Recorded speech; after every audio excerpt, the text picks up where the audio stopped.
welcome to the AGM and annual dinner of the Society of British Bangladeshi Solicitors. You are no doubt aware that the Society started its journey in 2008, and tonight's event is the 9th AGM and annual dinner. Tonight's event has been divided into two segments. In the first part, we will be conducting our AGM, and in the second part, we will have our annual dinner. So, let's kickstart the event with a big round of applause for each other. Thank you very much, that was motivational. This will definitely keep me going until the end. I would like to kickstart the event with the welcoming speech by our President, ladies and gentlemen, Mr. Ihsanul Haq, the President of the Society of British Bangladeshi Solicitors. Mr. Ihsanul Haq. Good evening, ladies and gentlemen. Sorry, I'm stressed and nervous, so forgive me if I go beyond the rail. Thank you. I thank you all for your genuine effort to be in here despite of that bad weather. This only carries the utmost eagerness from all of you, and from us is a great support. You all know about the society. I just get a big, small catch-up. We are running our 9th year. Since the inauguration of the society back in 2008, I can tell you a long list of achievements by the society, sacrifices made by the members, and true love carried in their hearts. Many of those you might have already noticed our achievement, and very few went quietly. The society is now one of the partner organizations with the Law Society, and we work tirelessly with the Law Society to keep our repute and to develop our client care and our professional skill. What is our focus? During my tenure, we have set several targets to achieve. A, to continue with various professional trainings for the members and others, to organize public seminars, as well as many networking events. To open a pro bono clinic, which is actually our flagship project within the Tower Borough as a startup. And this law clinic provides no obligation-free advice to the people who may not have means to pay initial cost. This is our commitment, and again I said this is our flagship project. We also aim to achieve a target to arrange cross-training between firms and will awareness. What is our achievement so far? Thankfully, we achieved target numbers of professional training events and networking seminar for year 2016 and 17. Our flagship project, Pro Bono Law Clinic, has been set up and going in full swing, and we do receive support on regular basis. The cross-training is aimed to benefit member firms and to share expertise and exchange knowledge in different areas of law. The will awareness will be conducted shortly. In between, my team members have successfully organized 2 wonderful summer trips. Many of you have participated, and thank you for that. A beautifully created cultural event with an exceptional theme running, the cultural period from Mughal era. Again, many of you did participate in the event. Thank you again. And obviously, we're not resting there. Many will come in the following years. I'm not very familiar to give a long speech, a short one, and perhaps a quicker one. So here I am, my team and I wish to thank you all for your support. I must also thank my entire team for their tireless support. Have a great evening and stay with us for valued speeches from the Law Society President and from other guests. Thank you very much. Ladies and gentlemen, with that, with the welcoming speech by the President of the Society of British Bangladeshi Solicitors, the AGM, the annual general meeting of the SBBS 2017 has now formally been opened. The first thing first, I would like to request now, let's have some housekeeping, at least be informed. And I would like to request our Vice President, Farida Hakim, to take you through the emergency procedures in case of an emergency. Farida Hakim, ladies and gentlemen. Good evening, everybody. Just in case there's a fire, you will hear an alarm which will tell you which way you need to be going. There will be fire marshals who will be outside waiting. You will hear the fire alarm go off and it will tell you which direction to go. But you can see the fire exits clearly signed. And all you need to do is leave your belongings and just follow everybody in a nice, orderly fashion. Can I also ask everybody to keep their mobiles on silent out of respect for all the presenters here tonight and during the delivery of their speeches. Also, the toilets are kindly situated right at the bottom floor, so you have to follow the staircase all the way down if you want to use the gentlemen or the ladies. Thank you, and I hope you have a great evening. Thank you, Farida. We now know the appropriate directions in case of an emergency. Now, you understand that it's been long 9 years since the society started its journey, and we cannot forget the formation, how it all started. And for that, we would like to now hear from 3 particular founding members of the society who has worked tirelessly hard to build the society and formed the constitution. I would like to now introduce to you Mr. Shafiqur Rahman, former president of the Society of British Bangladeshi Solicitors. He is the founding principal of Citygate Solicitors and a founding member of the SPBS. May I invite Mr. Shafiqur Rahman onto the stage to say a few words. Mr. Shafiqur Rahman, ladies and gentlemen. Thank you very much, Mr. President and distinguished guest. I'm not a good speaker, so I wasn't told that I have to deliver a lecture here, otherwise I could have taken some preparation for a good speech. However, I was elected as president of the society, so I have to say something, few words at least, without preparation, as a president, ex-president of the society. This society was born in 2008. We have taken over up until today, and it is now 9 years, my colleague said. By the time, the society already established high-profile character in the local Bangladeshi community, and I think we are taking the society in the right direction, taking forward to the right directions. And last year, there was an amendment on the name of the society. It was Society of Bangladeshi Solicitors. Last AGM, the word British Bangladeshi Solicitors was inserted. And that was rightly inserted because this is a mixture of British Bangladeshi solicitors and Bangladeshi origin, those who came from Bangladesh with Bangladeshi qualification and requalified as a solicitor or barrister in this country. We want to be together. We want to take this forward with the mixed culture who are from Bangladesh, who are from here, who are born here. We want to take this society forward. We want to work together to make the society workable for everyone. I understand the society under the current leadership, they are doing very well. I found the event was organized very nicely. So I want to say thank you very much to all the members of the society who worked hard to organize this event. Thank you very much. Thank you. Thank you very much, Mr. Shafiqur Rahman, former president and the founding member of the SPBS. Thank you for your inspirational speech. We were going to hear from another founding member of the SPBS. However, he is being late and he has given his regards. Mr. Muhammad Abul Kalam, former president, founding general secretary. I believe he will be here tonight very soon. However, let's hear from another founding member of the society. In fact, he was the brain behind this society, and he's the founding president of SPBS, Mr. Sahul Ahmed. He's a very well-respected lawyer, very well-respected person to us. Mr. Sahul Ahmed, ladies and gentlemen, may I invite Mr. Sahul Ahmed onto the stage to say a few words.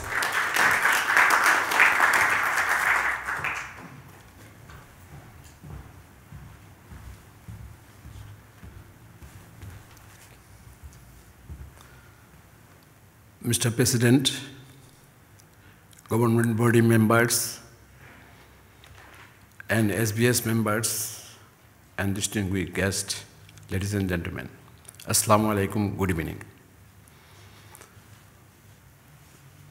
It is my great pleasure that SPBS celebrating 9th year AGM as well as dinner.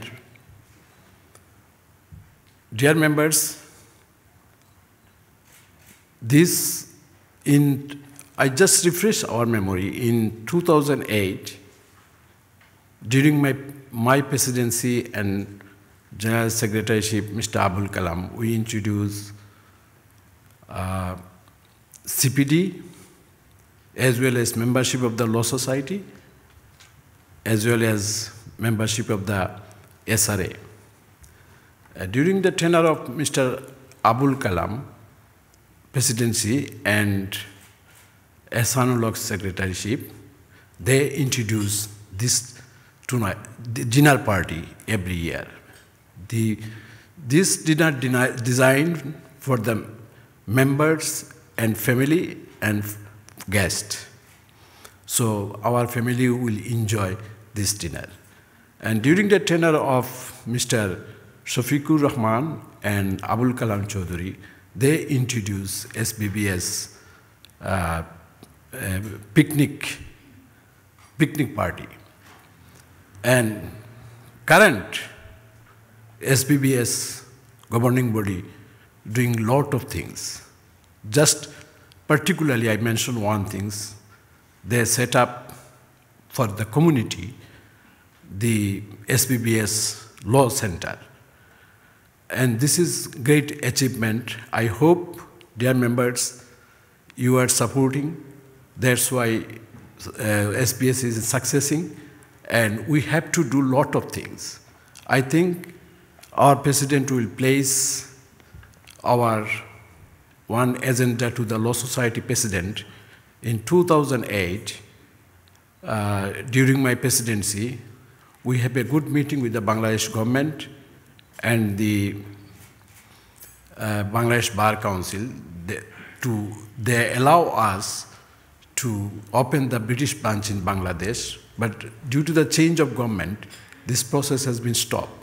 This is very important for us because our generation and next generation inheriting lot of properties in Bangladesh, and we facing difficulties to transfer money from Bangladesh to here, as well as lot of British society, British community and Bangladeshi community has business over there. So we are unable to take instruction from the London. So if we have a branch over there, we can take instruct and conduct their cases and other matters in Bangladesh. So I request our president, second statement in dinner party, place this issue to the Law Society to take initiative to open British branch in Bangladesh. Dear members, it is our responsibility and duty to establish rule of law within the society. So we have to first abiding by our constitution and SRA regulation. So stick with this, but because time is short, that's why I'm finished my, thank you very much for your attendance. Thank you. Thank you to our founding president, Mr. Sohail Ahmed, and also our current advisor to the Society. I'd like to now invite Mr. Saifuddin Khaled, our secretary, to present to you the annual general meeting and the secretary's report.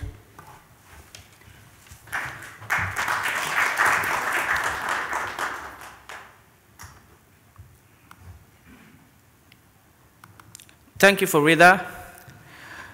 Thank you. I will be actually taking assistance of this projector for the report.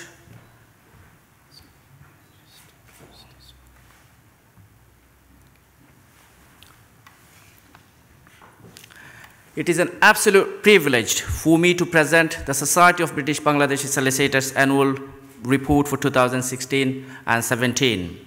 One of the joys of drafting an annual report is for us, it gives us the opportunity to look back what we have achieved and be thankful for what we have accomplished. The past year was filled with wonderful opportunities, many challenges for the Society of British Bangladeshi Solicitors. You can understand that the activities of course, you will be presented with the magazine which will have the full format of the report. So I will not be reading through the whole report. I will be touching upon the highlighted parts of the report. And before I take you to the core elements of the report, I would like to take this opportunity to take you back to 2008 when it all started. The idea of the society came to life on a cold evening when few Bangladeshi solicitors in the UK came together and felt that there was a need for a formal platform for British Bangladeshi solicitors due to the increasing numbers of solicitors of Bangladeshi origin in the UK. The idea flourished.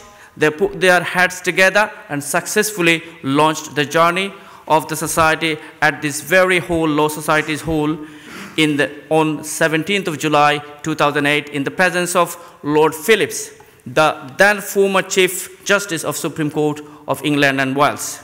They named the society, the organization, the Society of Bangladeshi Solicitors, SBS.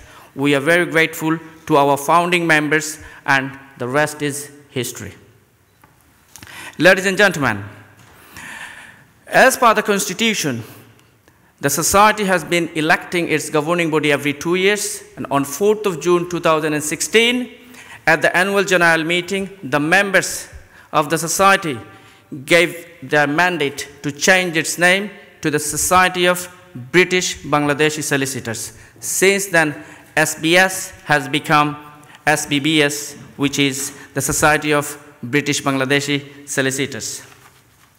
I would like to take you through to the highlighted parts of our activities during 2016 and 17. As I mentioned previously, on 4th of June 2016, we have had an election, and on that election, the current governing body of 21 members of the society has been directly elected by our members. They have taken part in the huge democratic exercise of the election, and they have given their consent and vote for the members to serve the society. A huge numbers of members and distinguished guests attended the event accordingly, and here it is, the full list of our current governing body, including the president, vice presidents, other members of the officials, you can see in the projector. The highlights of SBBS activities in 2016 and 17 are as follows. The governing body met with the press on several occasions, initially on 30th of June 2016, exchanged the view, and the law clinic, the SBBS legal clinic, was formally announced to the press on 9th of December 2016 as well. SBBS also organized for the first time in its history and presented its first musical extravaganza from Mughal to modern. This took place on 27th of August 2016 in Oxford House Theatre, East London. The program was hosted by our Cultural Secretary, Pia Mayanin.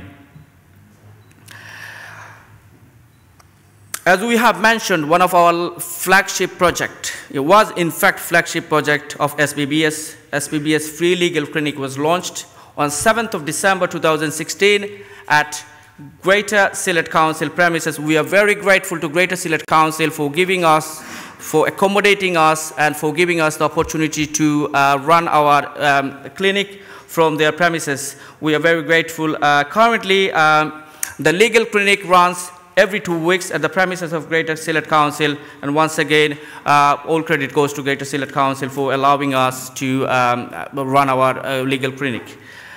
We have had several view exchange meetings with important members of the community, and we have had view exchange with the Mayor of Tower Hamlets, Mr. John Viggs, who has shown keen interest in our flagship project, SPBS Legal Clinic, and the local media has given unbelievable and tremendous support in our worthy cause. The clinic currently advises in the areas of family, immigration, housing, and welfare benefits. All our advisors are qualified solicitors, experts in their respective fields, and all of the advice and instructions are being fully ensured. Historically, SPBS has been arranging a continuous professional development CPD. The SPBS has been under this current governing body, we have arranged 6 CPDs from 2016 up until now, 2017. In 2016, we have arranged 3 CPDs, and in 2017, we have arranged another 3 CPDs. We are very grateful. There was a huge number of attendees attended the event, and including solicitors, barristers, legal executives, advocates, and YSC practitioners, and each training event saw participation by huge number of legal professionals, and we are very grateful to them for to make our CPDs very successful. We have held seminars, and one of the notable one was on 23rd of May 2017 at the Harvard City Hotel for SPBS members, non-SPBS members, barristers, trainees, solicitors, paralegals, and others. And a number of speakers spoke on that occasion. Mr. Jerry Harvey from Law Society, he spoke on Roland Wrench of Ethnic Minority Lawyers, and amongst other guests, there were Adam Bullion from InfoTrack, Joe Harding from JLT Specialty, and Barrister Saiful Islam from BBLN, one of the biggest lawyers network in the UK. We also have had the opportunity to have had a view exchange meeting with one of the largest community organization in the UK, British Bangladesh Chamber of Commerce and Industry, and a view exchange meeting took place on 21st of March 2017. The meeting was important to develop the meaningful relationship with all major stakeholders to bring prospective changes in the society, and we are very grateful to our members to support this event, and that was a very fruitful event.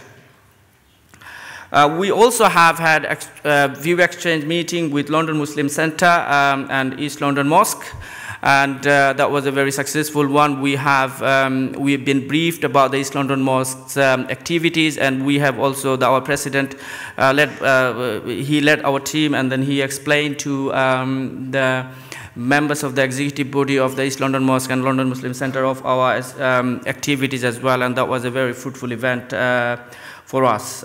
We also have had a view exchange with one of the largest business group, Canary Wharf Group, and that was a very fruitful event as well.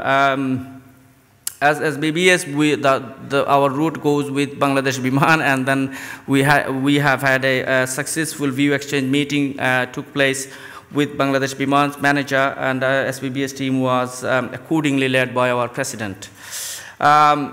We also took part for our continuous initiatives to build relationship with local organizations, and we organized 2 friendly football matches, one on 6th of August 2016 with London Bangla Press Club. We let them win on the occasion. And again on 9th of October 2016, friendly match with British Bangladeshi Lawyers Network, BBLN. Once again, we let them win. Summer trips, historically we have been arranging summer trips, and in 2016 and in 2017 we have had our summer trips. The members took part in the summer trip with their friends and family and thoroughly enjoyed the events. We went to Viking Bay, spectacular Viking Bay beach, and on 19th of August recently we've been to a spectacular Bournemouth beach, and we have with our friends and family thoroughly enjoyed the events. We also have arranged 2 iftar mahfils in 2016 and another one in 2017, and members of the profession, local community members, press attended the event, and we have thoroughly enjoyed in the spirit of holy month of Ramadan.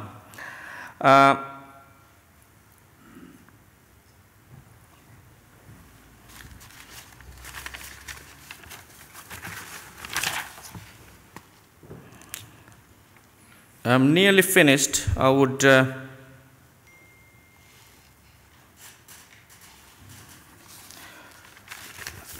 I will be very soon inviting our treasurer to give the full report, financial report. However, I will be very quickly take you through to the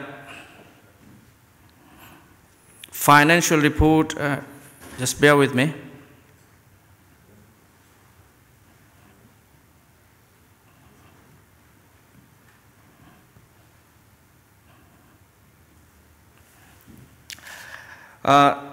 You can see in the projector the income CPDs 2016 and 17, it was 29,087. Expenditure CPDs 2016 and 2017, 14,186 pounds. Summer trips, we managed to collect 5,605 pounds, and summer trip expenses were 6,338 pounds. Cultural event, we collected 1,570 pounds, and the expenses were 2,407 pounds. Governing body members contributed 850 pounds. Law clinic expenditures were 924 pounds. And miscellaneous, we collected 229 pounds. Miscellaneous expenses were 2,514 pounds. In total, the income was 37,341 pounds. And the total expenditures were 26,369 pounds. The balance remains in the fund, 10,972 pounds. Thus concludes my annual report for 2016 and 17. We have sought to leave the SPBS to serve its entire membership and we the people in the legal corner. The report highlighted the need for bringing about the more diverse approach in the profession. More engagement with the community at large is now greater than ever, seems likely to grow. Continued innovation, openness, and creativeness will be required for the SPBS. I would like to encourage the members of the SPBS to make great use of this society, and I would like to urge every member to cooperate with your open heart so that we can take this organization to where we want to take it to. Thank you very much, everybody.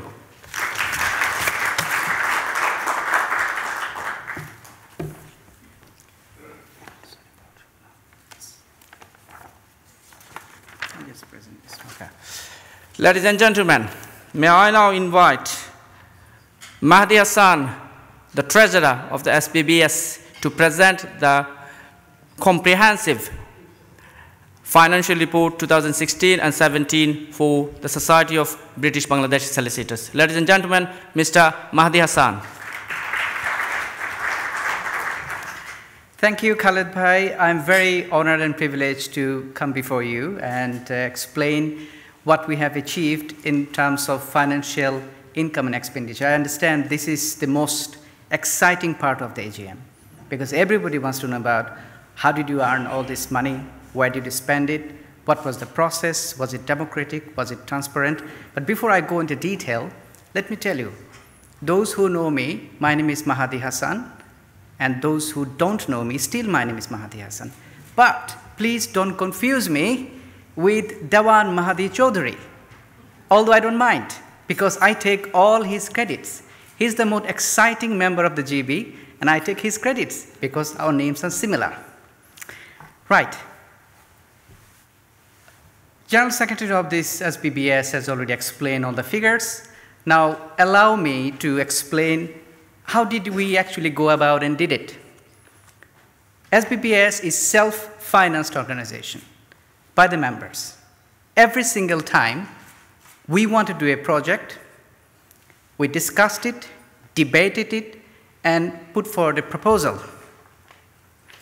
And that proposal was passed by the governing body members. We went ahead, did the program. After the program, we presented another report. And that report was critically analyzed, debated, discussed, and criticized. Some of the events we did not make money, some of the events we did. To that note, I must actually name few names who did fantastic in last a couple of months. As you can see in the report, our biggest source of income is CPD. We have managed to organize 2 CPDs in 2016 and 2017.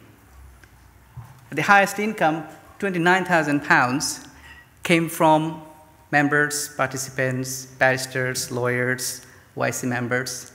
But if I have to name one name who is behind all that big figure, is our CPD secretary, Mr. Nurul Ghaffar. Please give him a big round. His tireless effort, without that, we wouldn't have achieved that. Second biggest income, obviously, all the members and their families, they participated, enjoyed, and went to 2 summer trips, and we earned £5,600. We spent a little bit more, but that's why we are here. Our income compensates our leisure activities, like summer trips. This is the very first time that we did something different, cultural event, and we had a budget of doing it as small budget as possible. We ran over the budget because that was the first time we did it. We learned a lesson that when it comes to pleasure, solicitors must be opening their palm, not closing it. So we will spend more money entertaining our members, bringing them joy outside of their practice. And I take all responsibilities of not making a profit on that. Because first thing I said in the first GB meeting, that I'm going to discover, explore, and introduce new sources of income. And as you can see, our annual dinner has been sponsored by 3 distinguished sponsors.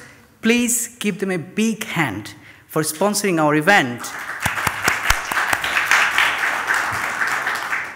The more we engage with our stakeholders, like the Law Society, the Solicitor Regulation Authority, the suppliers like JLT, Index, and the barristers, we work together, we will sponsor each other, and we will actually foster a solid relationship so that all our members can benefit from each other's skills. This is the first time probably we ran a balance, and we are actually giving you more details. I will be around you. If you have any questions about our report, feel free to approach me. I can give you more details, but I'm not going to take any more time. I think I have taken too much time today. Thank you very much for supporting us, and enjoy the dinner. Thank you. Thank you very much, Mahdi Hassan, for your comprehensive report. That was the Treasurer's report of the SPBS for 2016 and 17. Ladies and gentlemen, I would like to now particularly introduce to you a very distinguished member of the profession, Mr. Muhammad Abul Kalam. He was the founding General Secretary of the Society, and he was the former president of the Society, as well as he is currently the advisor of SPBS. Mr. Muhammad Abul Kalam, he is a very well-known solicitor in this community, and our advisor. May I invite Mr. Muhammad Abul Kalam onto the stage to say a few words. Mr. Muhammad Abul Kalam, ladies and gentlemen.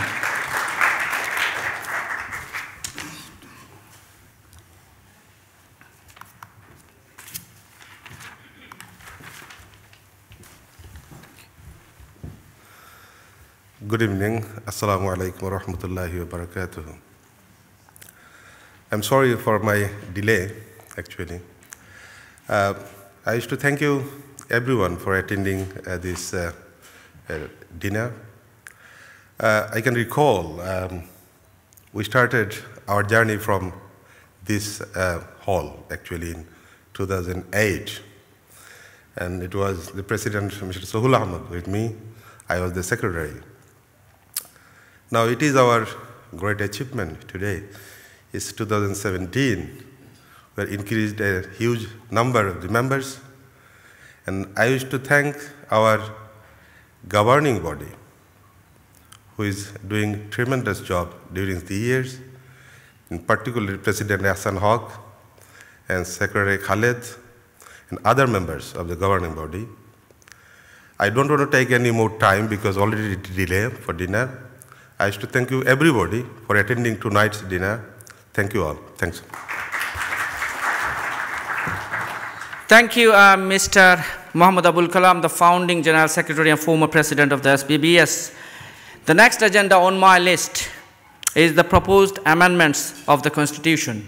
We are very grateful to our founding members for their huge contribution for the formation of the society and its Constitution.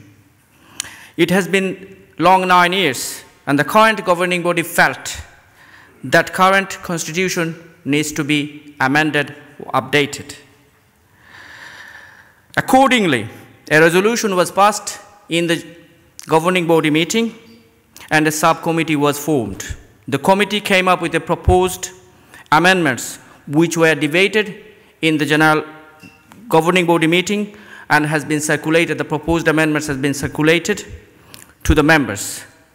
So far, we have received observations and suggestions from 2 distinguished members of the society. We are very grateful to them. The committee has taken into account those comments and suggestions from these 2 distinguished members of the profession and the society. Proposed amendments are covered by paragraph 14 of the Constitution, which states as follows. The governing body may propose necessary amendments of the provision of this Constitution by passing a resolution. Such proposal should be passed by a resolution of a 2/3 majority vote of the members being present, agreeing to the said resolution at the general members meeting.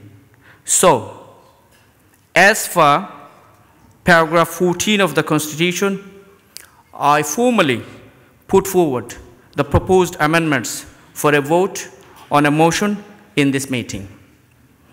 Those who are in favor of the proposed amendments of the Constitution, please raise your hands.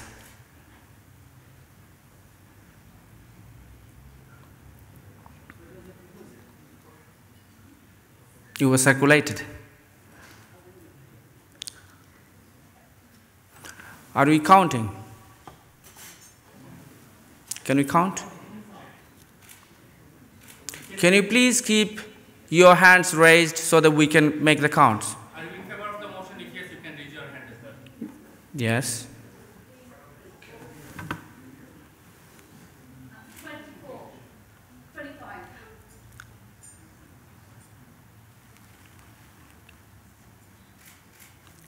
Thank you.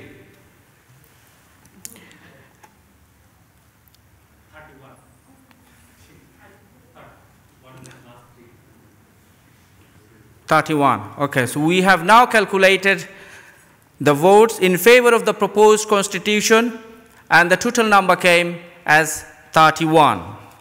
Now then, I would like to request those who are not in favor of the proposed Constitution, kindly raise your hands.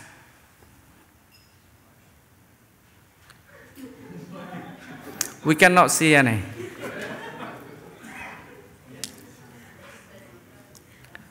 So, having taken into account the votes in tonight's meeting, at this annual general meeting, I can formally announce that the proposed amendments have been accepted and passed by a resolution by the majority members of the present here in this meeting. Congratulations to all. Therefore, the amendments will be formalized accordingly. Thank you everyone for taking part in this huge democratic exercise, and we are very grateful to you. With this, I formally conclude this part of our tonight's event, the AGM. Before we start our second segment of annual dinner, I leave you in peace. Thank you very much.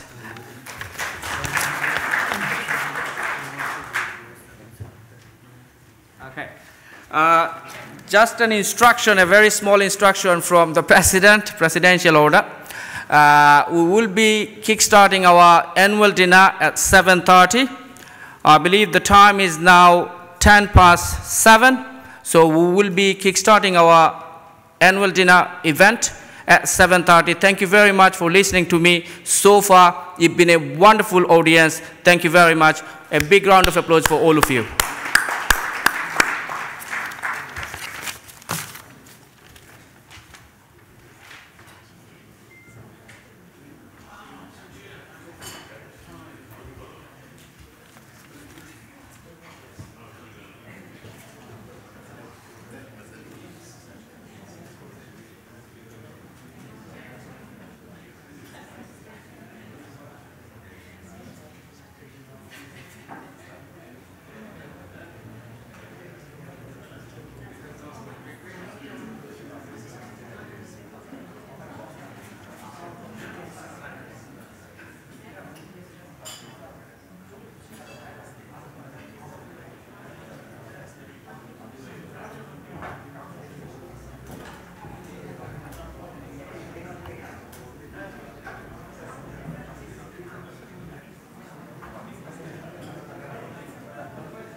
kita hilo tumra khoi beshi hasle to problem quick karo ayo asane okay ayo okay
Boy, this is not.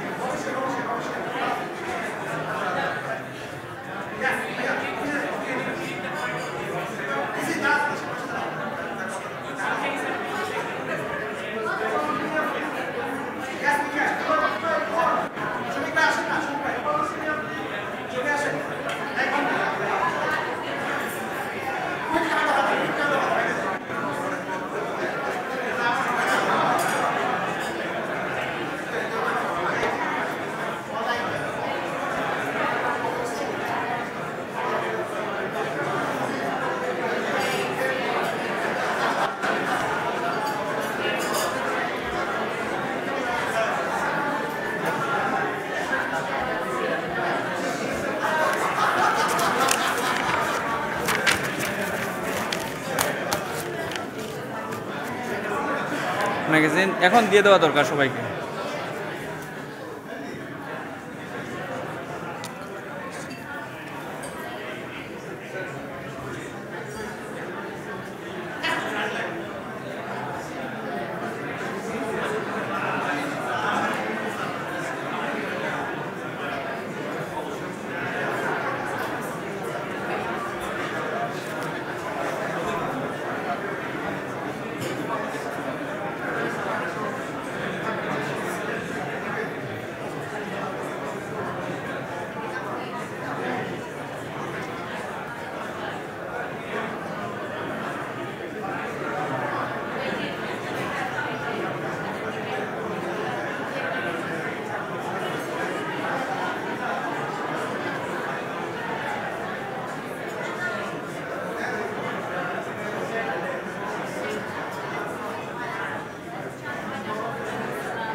Ladies and gentlemen, the time is now 27 past 7. We will be starting the second part of this tonight's event, the annual dinner, at 7:30 on the dot. So may I please request everyone to take your seats. Thank you.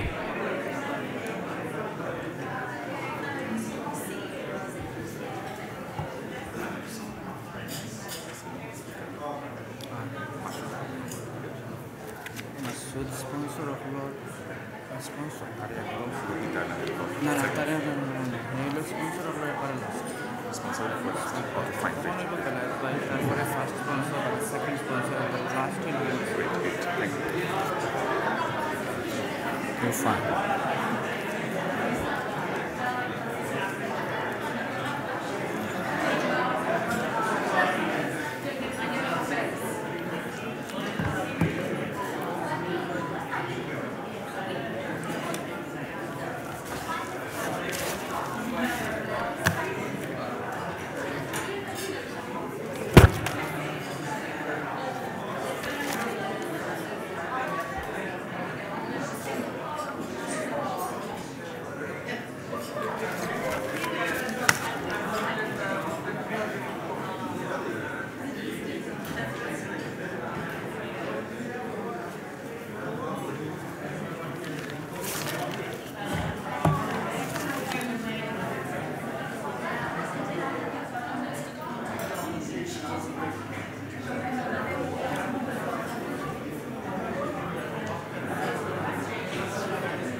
Share দেওয়ার লাগে আর আমরা live দেয় আপনি এখন start করে নিয়ে দেন আর 5-10 minute আমরা নেব ওয়াই আমরা লোসের যে প্রেসিডেন্ট না ইয়া গুইটা দিছে যে বেটা তুমি এবার ওকে তো হ্যাঁ এটা এখন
I think I'm finished with that. I'm finished with that. Oh, you don't need the projector anymore? I don't need fine, the... because you're not Yeah. it's a light and with the camera. No, not anymore, not That's anymore. fine. No problems.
Ladies and gentlemen, can I have your attention, please? It's time to start the second part of tonight's event, the SPBS Annual Dinner 2017. Let's kickstart the event with a big round of applause for each of us.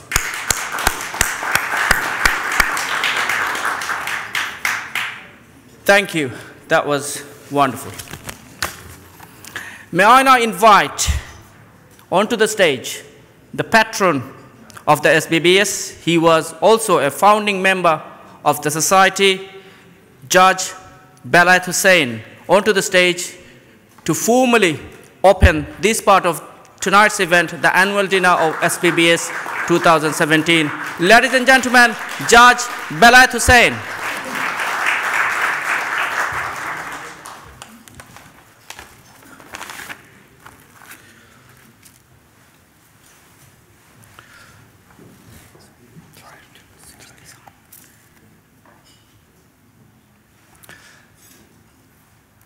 I'm supposed to open this part, so I suppose I declare it open. Good evening, Mr. President, ladies and gentlemen. The Society of British Bangladesh Solicitors, as you would have heard said many times, began its life, in fact, in this hall way back in 2008. And you've also will have been told that the opening ceremonies were honored by the then Lord Chief Justice and President of the Law Society. Since then, I believe the Society has found itself a good place in the legal landscape of this country. It therefore, I think, does not require much introduction. In case you think it does so, and there is just hot off the press a prospectus placed on your tables, to which I draw your attention and invite you to read. I'm aware that we have a very impressive lineup of guests about whom and from whom you will shortly hear. I must therefore save time for their speeches. You will have heard from me many times previously. I have been the Society's patron since inception in 2008. I am what you might call part of the furniture. Most of what I would otherwise say is in that piece that I have written that you will find in the prospectus. I will therefore not go over those.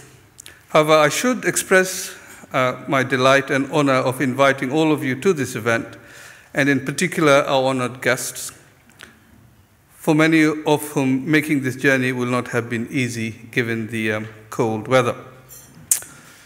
I must also acknowledge a number of people by name, of whom we are very proud and honored to have amongst us today. You know, you may not realize this, but the Bangladeshis are a noisy bunch. We like to celebrate at the slightest opportunity. So when the Bangladesh cricket team loses to the English team, we celebrate. We say it matters not whether you win or lose. What matters is how you play the game, and we always play the game better than the English team. When, therefore, we had the first professional appointment of judges from our community, I think the first was probably in the first year Immigration Tribunal. We celebrated and felt that the day was probably not too far when we will have other appointments, in particular in the higher echelons of the judiciary. Being close to the festive season, some even saw bright stars in the night sky, some more, of course, brighter than others.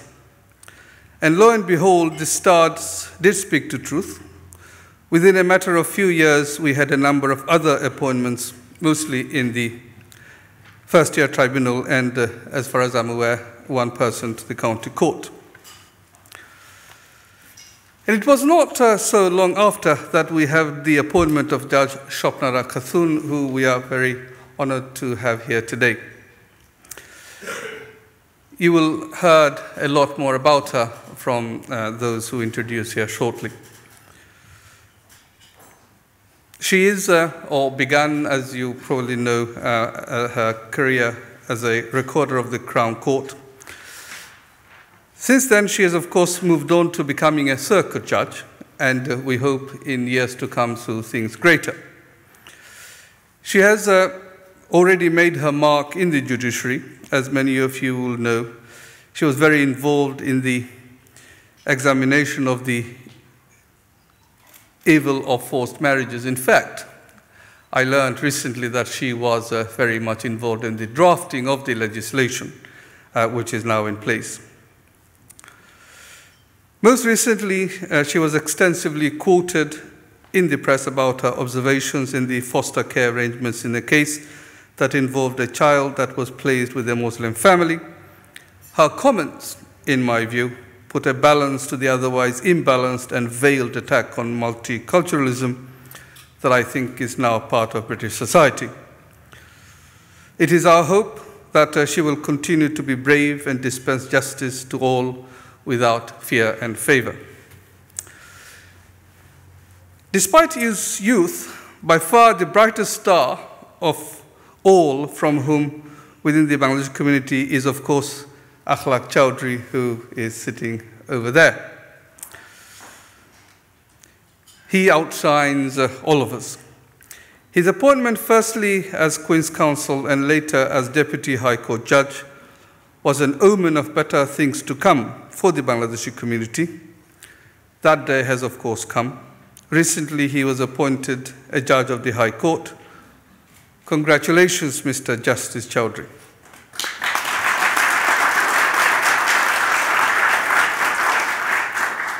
May you continue to serve your country and uphold the traditions of English law, which is our heritage.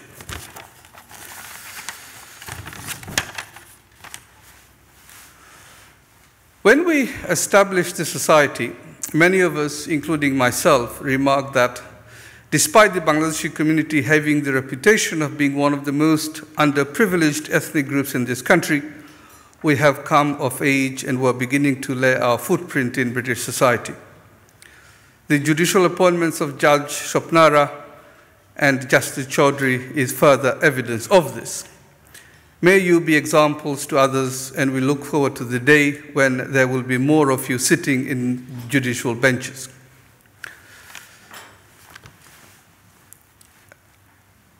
I have been asked to express gratitude to the Law Society for allowing us to hold this event here, and to its president, whose attendance we anticipate will take place shortly. Likewise, our appreciation goes to the Executive Director of External Affairs of the SRA, who I notice has already made her presence. Thank you. You will have seen that, like other members of the solicitor profession, members of this society have taken on their regulatory responsibility head-on. They continue to support their members on issues of compliance. I have been asked to point out that many of the society's members are sole practitioners for whom the regulatory responsibility is onerous. It is hoped that in your reviews of the framework, you will address their concerns and make provisions for lighter regulations for them. It now remains for me to ask you to bear with us if there is any shortcoming that you find in our arrangement, but to enjoy the rest of the evening. Thank you very much for attending.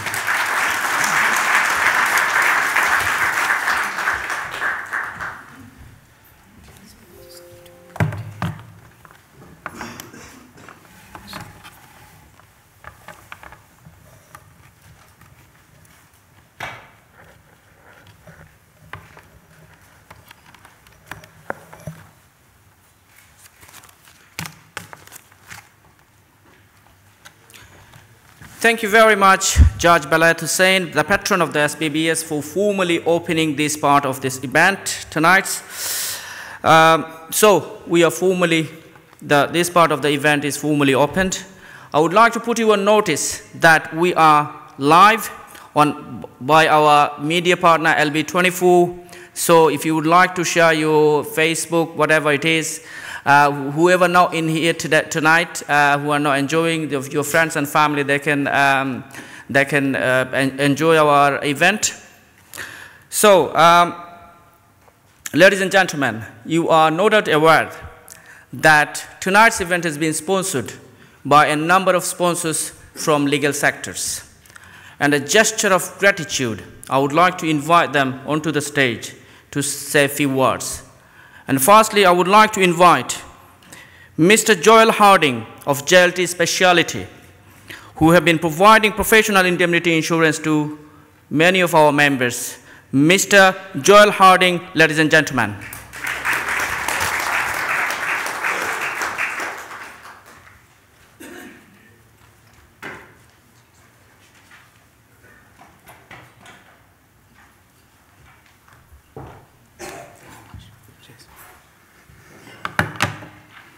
Well, live TV, this is a first. Would have had my hair cut, never mind. Right, good evening everyone. I'm Joel Harding and I'm from JLT Insurance Brokers. I just want to say how great it is to be here this evening as sponsors of your annual dinner, along with my colleague Toby King. It's the second event that we've done with your society now. Thoroughly enjoyed the first one, and I'd like to thank my good friend Eshan for inviting us and having us along. It's a privilege to be here. I'm not here to speak about JLT, but for those of you that aren't aware, we are one of the leading insurance brokers in the UK, with over 12,000 law firms as clients, ranging from sole practitioners to top 100 firms. Many of you here, I imagine, are current clients of ours, so do come over and say hello and introduce yourself. And let us know if you have any questions. We deal with a wide range of insurance, from not just professional indemnity, but directors and officers, cyber. So we can cater for any of your business needs in that aspect. That leaves me really just to say that I look forward to meeting some of you a bit later on throughout the evening, and I wish you all a very pleasant night. Cheers. Thank you, Joel. I would like to, the next person on my list is from another of our sponsor, Index Property Information. Conveyancers are familiar with them. Ladies and gentlemen, may I invite Mr. Tim Shuttleworth and his colleague onto the stage to say a few words on behalf of Index Property Information.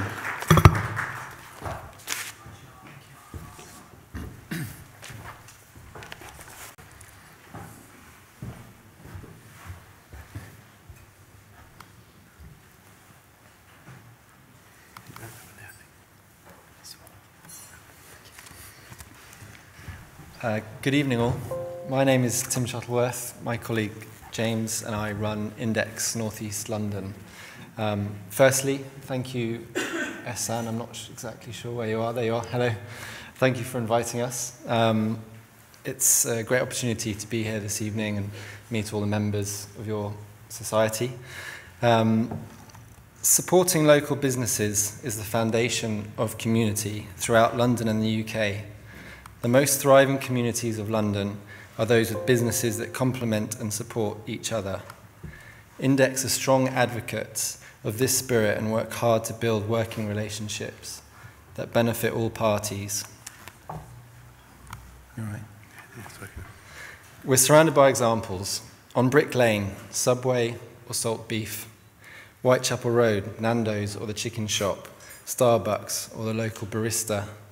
While these are all catering examples, why should the same ethos not be applied to other business? Local business card printers rather than an online company, local minicab rather than Uber, and why not apply it to law too? Local search provider, not national online hub. Index Property Information is your local conveyancing search provider. Based on Mare Street and Hackney, we provide services to solicitor firms within North East London. We are not an international IT firm with an army of sales reps promising the world, but we are the largest independent search provider in the UK with 20 offices nationwide, offering all the online search facilities and reports you would expect, backed up with second-to-none customer service. A couple of notable developments for us recently are the ability to complete stamp duty submissions via our online ordering platform, having integrated with HMRC, and the Land Registry inspired mapping. These developments are in addition to further simplifying and developing our client ordering platform, which was already the most intuitive system on the market. One more very important point that local business will always be better placed to achieve, and that's old-fashioned values. We believe in offering more than simply providing reports and searches to our clients and encourage them to see us as an extension to their own teams, ensuring they benefit from our old-fashioned values based around building relationships and good communication. President of the Society, Mr. Ehsan Huq, is a valued friend and client of ours, who, should you wish for confirmation of our service, will be more than happy to underline our credentials. James and I are here all evening. We're very much looking forward to meeting as many of you as possible. Some we may be meeting for the second time. If you wish to discuss our services, then please do bring it up in conversation. Have a lovely evening. Thank you. Thank you very much. Thank you. Thank you. I would like to now introduce to you Barrister Masood Iqbal. He's the head of the London View Chambers. And the London View Chambers is one of the key sponsors of tonight's event. Masood is a good friend of mine and a distinguished member of the bar. May I invite Barrister Masood Iqbal on behalf of the London View Chambers onto the stage to say a few words. Barrister Masood Iqbal, ladies and gentlemen.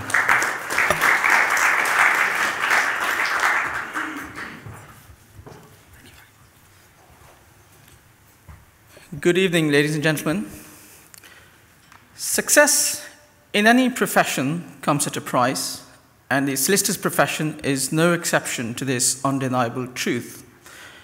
There are many organizations, groups, and societies of ethnic minority solicitors who come from diverse and different backgrounds.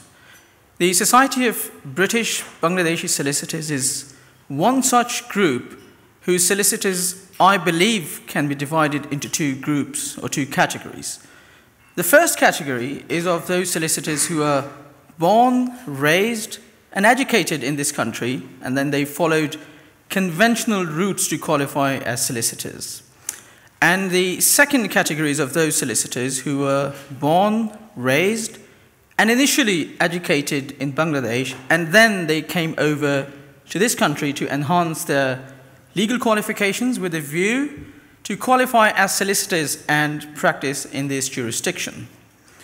Whilst nobody can understate or underestimate the struggle and achievement of the category 1 solicitors who qualify by following conventional routes to qualification, yet at the same time, the struggle and the uphill challenges faced by those solicitors who come from overseas and establish themselves in this jurisdiction, they deserve a special mention and recognition. So these are the people who first obtain a degree in their own country, followed by a 3-year law degree or a 4-year LLB honors degree. Then they have to pass a certain period of internship in this country under the supervision of a senior advocate, and then after passing certain bar exams, some of them practice many years in Bangladesh, and some of them practice for a few years, and then they come to England to pursue mainly master's degree. Then they register themselves as registered foreign lawyers with this law society, and then they pass certain transfer tests, such as QLTT or QLTS. Those who come here as students, they finance their university fees from their personal savings, and in some cases, help from family and friends because they do not have recourse to public funds or bank loans or student loans. They single-handedly have to meet all of their expenses, for example, paying sky-high rents for residential accommodation in London, ever-increasing cost of traveling, clothing, food, and on top, they have to meet financial needs of their spouses, their children, whether they are here in the UK or overseas, and some of them have to meet the financial needs of their family members, their parents, their siblings, etc. Plus, they have to learn a new language. They have to adapt themselves to an altogether new culture at a rapid pace, and most of all, they have to continue meeting with ever-changing, most complicated and confusing conditions of their leave to remain. So then they qualify as solicitors, and I'm sure many of you may remember having attended the prestigious ceremony in this Law Society Hall, and then many of you develop a hope that the future is bright and the road to success is smooth and broad. But a few years down the profession, you understand that the profession is so saturated, and according to the Law Society statistics, at present there are 142,349 solicitors who hold practicing certificates and 185,596 solicitors who are on the roll of solicitors. So in such a saturated profession, it's difficult for the solicitors who follow non-conventional route of qualification to make their way to Magic Circle, national, regional, or other well-reputed firms. So you then have to establish yourselves as sole practitioners or in partnership with those who are in similar position. And that's how many of you establish high street firms, having spent a lot of time, energy, effort, and money. There is a very long list of problems that solicitors like yourselves face, but the time is very limited, unfortunately, today. However, I would like to congratulate the Society of British Bangladeshi Solicitors who, in these odds, do a tremendous job to all of you and to the profession as a whole. I'm truly indebted to the Society for inviting me this evening today and for addressing you. And thank you for your patience. Thank you.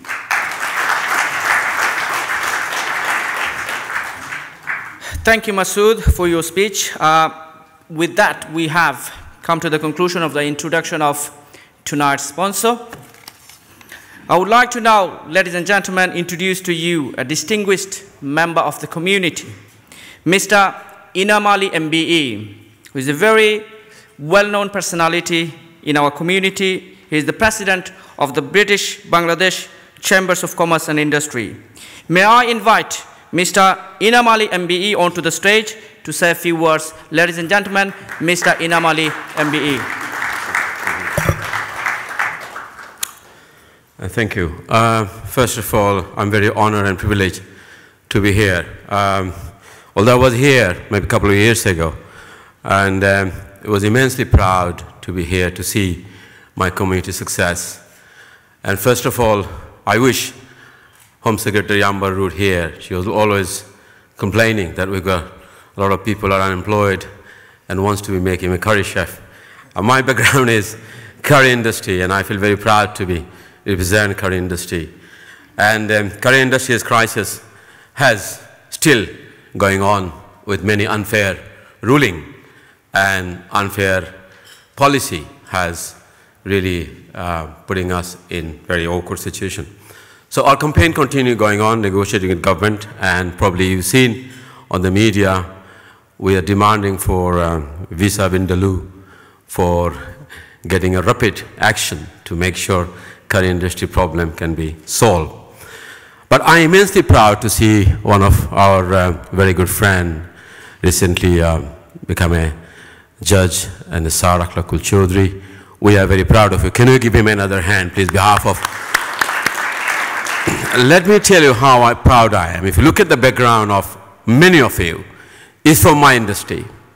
And I really feel very proud that what actually curry industry delivered in the society where multicultural Britain couldn't be spelled of what multicultural Britain. It is my first generation who has came in this country with empty hand, humble experience, and they have given the what actually we seen tonight.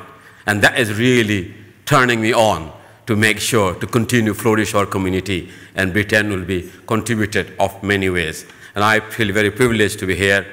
And one thing finally, I like to say, we used to spend almost 18 to 19 million our legal bill for our curry industry as a whole, not for dispute, it's many other property and many other trade transaction to paying the bill. And that has been reduced by, from your legal advisory program you do, and I believe me or not, I can give you some index to prove it to you, because of your television program has done a wonderful for our society, where I know the dispute is not arguable. Sometimes your first advice is a community. You're giving us that advice, and it's not going to the contest, and that is reducing in our business. So thank you very much. And I really want to enjoy the evening. Thank you very much. Thank you.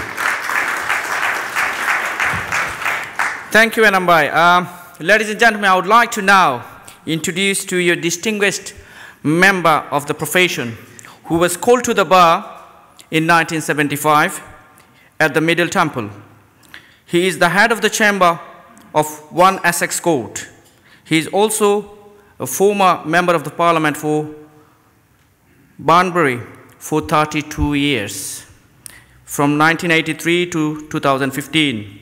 He was knighted in 2012 and appointed to the Privy Council in 2014. It's an absolute privilege for me to invite Sir Tony Baldry onto the stage to say a few words. Ladies and gentlemen, Sir Tony Baldry. Thank you very much, Mr. President, Mr. Justice Chowdhury, friends. It's always a bit of a worry making a speech before dinner because you're never quite sure how many other speakers there are after you. And as a politician, one kind of senses and feels those listening are starting to get more interested about when is dinner going to be served than yet another speech. But I'd just like to say a few things. I think part of the great strength of the United Kingdom is our diversity, and the strength of London is what a fantastic cosmopolitan city this is.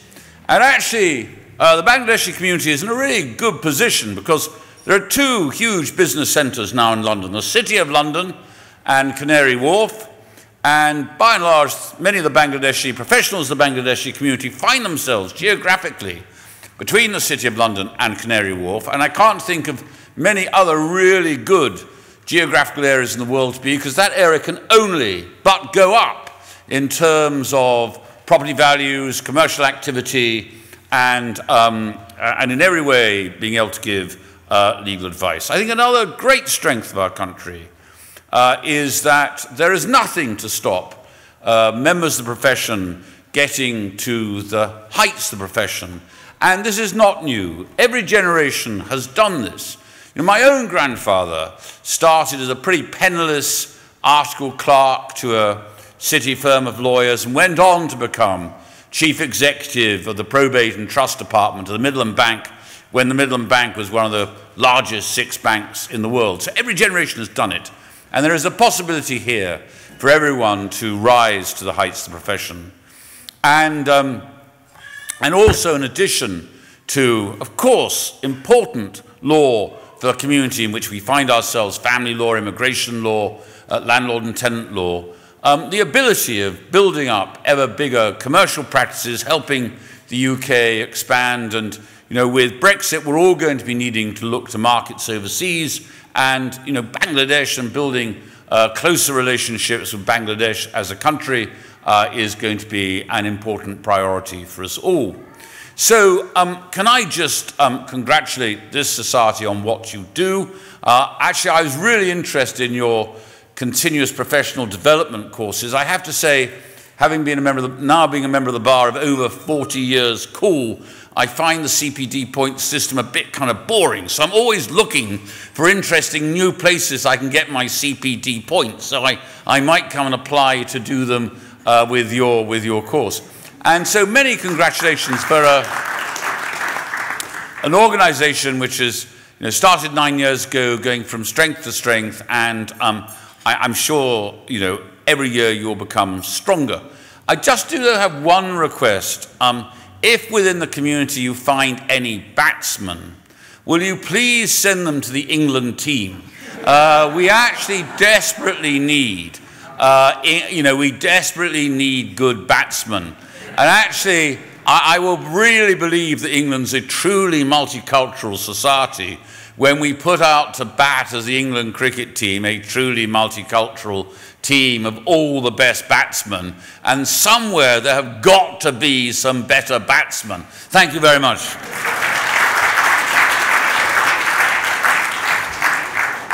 Thank you very much, Sir Tony Baldry, for your inspirational and valuable speech. We will definitely not spare our batsmen, isn't it? Now, ladies and gentlemen, I would like to introduce to you Mrs. Jane Malcolm. She is the Executive Director of the External Affairs of the Solicitors Regulation Authority, SRA. Ladies and gentlemen, SRA. I mean, the moment you hear the word SRA, I mean, you feel like, what have I done wrong? However, Jane is not here to scare us. I believe she is here to bring our relationship one step closer. May I invite Mrs. Jane Malcolm onto the stage to say a few words on behalf of Solicitors Regulation Authority. Ladies and gentlemen, let's hear from the horse's mouth. Thank you so much, and good evening, everybody, and thank you very much for making me feel so welcome in the middle of a community that has been a huge part of my life for many, many years now. Back from when I was a schoolgirl in Rusholme, where our school sent us out into the homes of people coming into our community, just as my Scottish family came to the wet and windy streets of Manchester to make our home. So it was a pleasure to work with people back in the 1970s who were making their lives with us. And equally, when I did my postgraduate work in Bradford, crossing the Pennines, of course, from Manchester to Bradford is considered a major problem and really high risk. And again, the Bangladeshi community made me really, really welcome. I also spent about 12 years working for the Federation of Small Businesses, and many, many of our 250,000 members were entrepreneurial small businesses run by the Bangladeshi community, and I think we all learned a huge amount from them. I think I should probably be clear that I'm not a solicitor, I'm not a barrister, I'm not a lawyer of any sort. I am in fact an archaeologist. Scottish medieval monastic sites are my specialist area, which gives me an understanding of time, I like to think. But also, I've run many small businesses myself in my life, and I am, of course, a regulator. And perhaps those three things, what they all have in common is high standards. We all know that to run a business, if you don't meet high standards, you're not going to have a business anymore. Archaeology is a fundamentally destructive process. The best way we can bring our past into our future is to not touch it. That's the reality. So because we do touch it, in my case with a shovel and a barrow, you have to get it right first time. And those high standards are, of course, fundamental to professional regulation. And that's where we meet you, the profession. Because for us, they are the bedrock of what we do, which is around protecting the public. And for you, it's what you do every day in your practice, is exercise those high professional standards.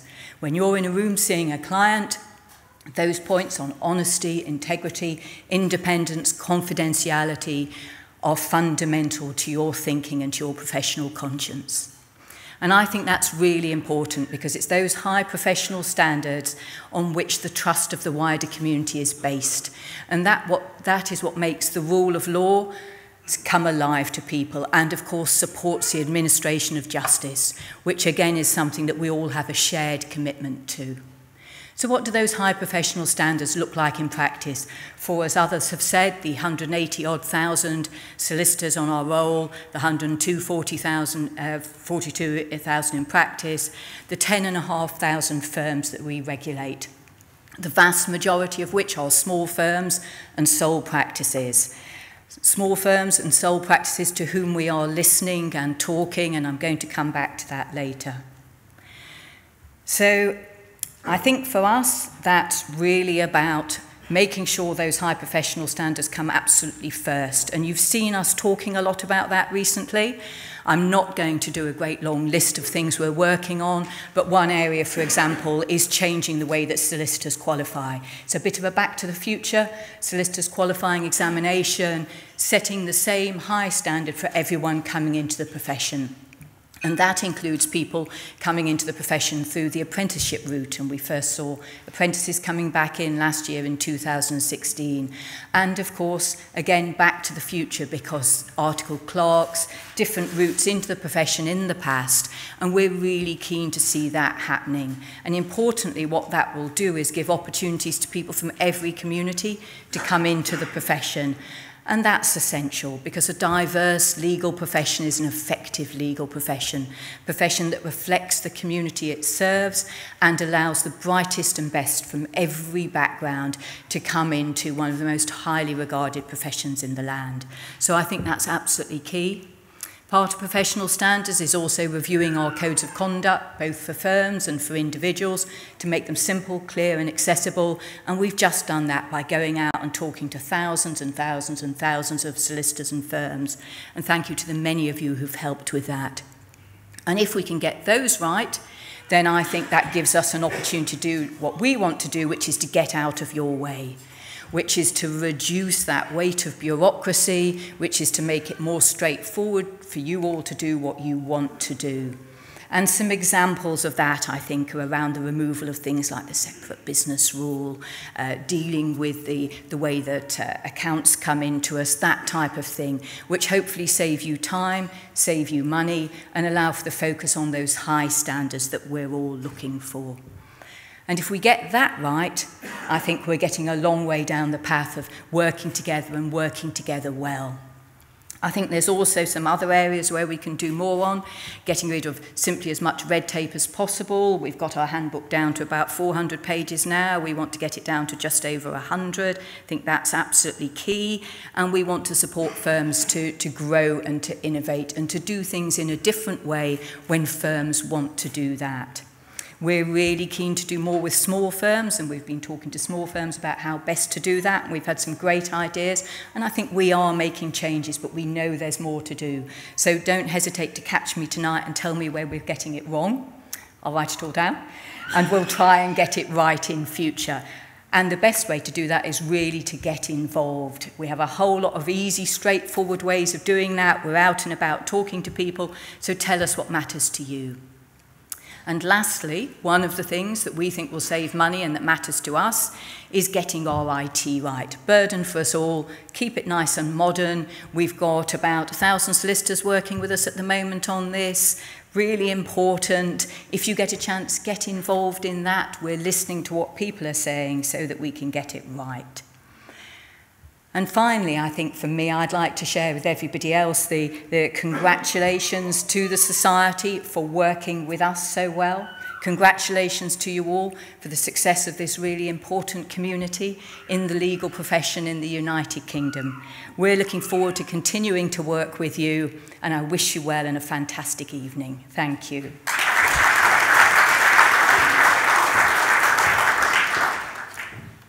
Thank you, Jane. That was not scary at all, was it? Jane has come all the way from Scotland to be with us tonight. Thank you. Her speech was inspirational and informative. Thank you. Ladies and gentlemen, you are no doubt aware that we have with us tonight a number of distinguished members of the judiciary, and some of them from our own community. I'm very proud to introduce to you such a distinguished member of the judiciary who was called to the bar in 1990. She was appointed as a recorder in 2007 and as a circuit judge in 2014. She is currently sitting at East London Family Court. May I now invite her Honour Judge, Khatun Sapnara, onto the stage to say a few words. Ladies and gentlemen, her Honour Judge, Khatun Sapnara.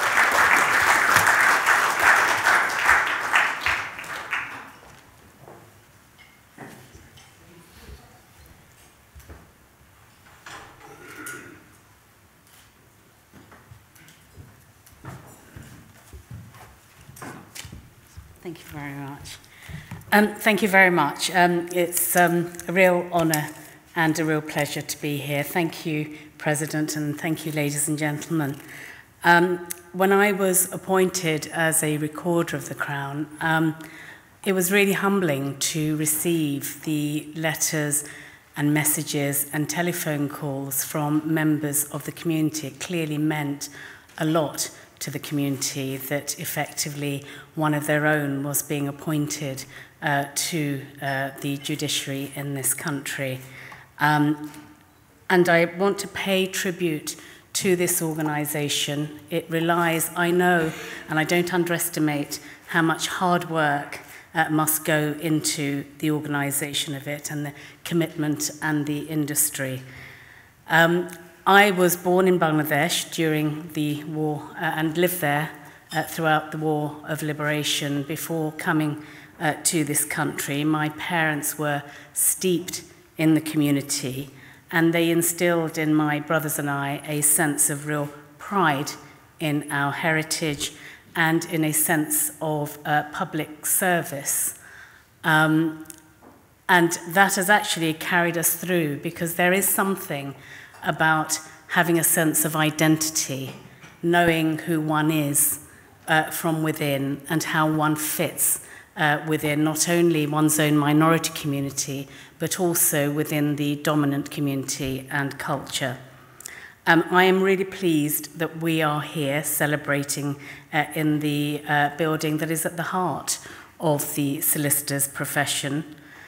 These sorts of organisations are very important. They are necessary in order to come together with a commonality of background, and there is something that is imparted from evenings such as this, I feel, which is valuable in terms of a sense of identity and a sense of shared knowledge, because things are tough. They are tough in the legal profession in the current climate. I appreciate that when I see the advocates who appear before me on a daily basis. The BAME solicitors are disproportionately represented in the publicly funded sector of the work and the profession, and that is a huge challenge in the current climate. And I know that you are all battling very, very hard to give the best possible service in very, very challenging times. There can be no-go areas for all of you. It is really pleasing to see that there are solicitors of a Bangladeshi British background who are represented in every tier and every aspect of work, not just the publicly funded sector, but those that are in commercial fields, young people who are in the Magic Circle firms. That's not for everyone, and everyone's contributions needs to be recognised, it seems to me, and to be celebrated. And that is the same goes for diversity and the importance of the diversity within the judiciary. This organisation, quite apart from sharing and learning experiences and coming together, ought also to be about celebrating all of those achievements. Now, the issue of diversity within the judiciary is not a matter up for debate anymore. That time has long passed. It is recognised at the highest levels within the senior judiciary and also within the political echelons of this society that diversity is essential to reflect better the society that the judiciary serves, and ultimately it is essential to the legitimacy of the judiciary and the decisions that are made with litigants coming from a very, very broad base of society. And ultimately, it's really important in order to maintain confidence, the very high levels of confidence that the judiciary enjoys in this country, and to maintain the public confidence in the justice system, which in this country is the envy of the world. I hope very much that appointments such as mine, and also more importantly Mr. Justice Chowdhury, who is a very dear friend of mine, and I was absolutely thrilled to hear of his appointment, highly meritorious, and you couldn't wish to meet a better lawyer, but also a better human being. It is really important, it seems to me, that we are all involved in the work that goes on to formulate how the professions work. So echoing what Jane said, it's really important to engage. No good standing on the sidelines and making any kind of complaints about the systems. You've got to be engaged, because only by doing that, it seems to me, you're going to inform the policy decisions that come out of the legal professions. And being involved in that policy making and in the governance of those organisations, it seems to me that we ought to engage in it, and you, each of you individually, have much to contribute in shaping that. Recently, for example, what I did was to take some time out that I could really ill afford. The courts at the moment, the family courts in particular, I sit part of the time in crime at Kingston Crown Court, but the family courts have an unprecedented volume of work at the moment, and I've got my hands full. But it seemed to me that it was very important, actually, that I do give some of my free time up to sit and to draft the exam papers for the new recorder competition, which is going to select the new judges. And the recorder competition, of course, is the gateway for those senior appointments going all the way up, ultimately, to the Court of Appeal and the Supreme Court.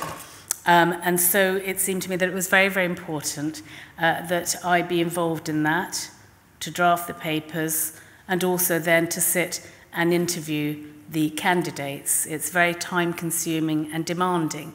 But I thought to myself, you can't really sit here and complain about the lack of appointment of BAME candidates if you're not prepared actually to get involved in the system. Now, it may not make any difference, and it shouldn't, because ultimately the appointments are on ability, merit, and good character.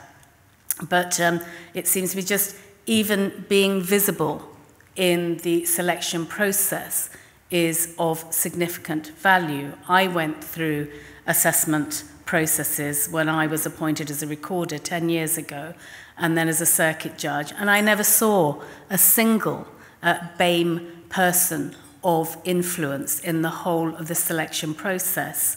And if only to make BAME candidates who may be from very non-traditional backgrounds, may not have been to private schools, may not be connected, to at least feel comfortable to see someone who may look like them sitting on that interview panel. And it seems to me that there's a huge value in doing that. But I mention it simply as an example of how we can all, at all stages, do more, I think, to engage and to contribute. And so I hope, as I say, that our appointments will encourage others to apply.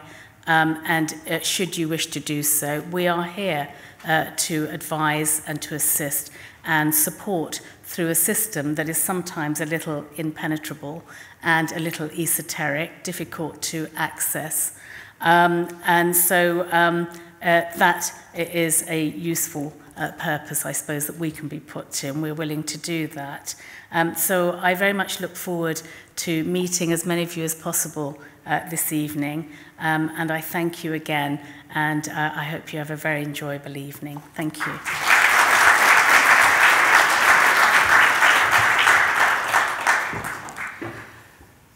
Thank you, Her Honour Judge Khatun Sabnara. We are very proud of you.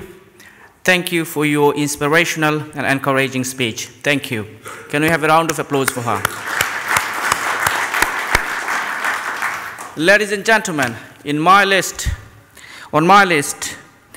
the Honourable Mr. Justice Lane was supposed to be here. Unfortunately, due to heavy snowfall, he couldn't make it. However, he has sent a message for you. And I would like to invite now our Vice President, Farida Hakim, to read out the message on behalf of the Honourable Mr. Justice Lane, who is the President of the Upper Tribunal. Ladies and gentlemen, the message from the Honourable Mr. Justice Lane. Good evening, everybody. The message from Mr. Justice Lane is, I'm extremely sorry that I'm unable to be with you tonight to speak to you all in person and to enjoy your hospitality as a guest at your dinner. The sad fact is that I'm snowed in at my home in mid-Wales. As I write this, the snow continues to fall relentlessly. My attempt to dig out the car from our driveway took a good hour but proved fruitless. Despite the fact that my car claims to have all 4 capabilities, these have not prevented it sliding down the sloping drive where it now firmly embedded.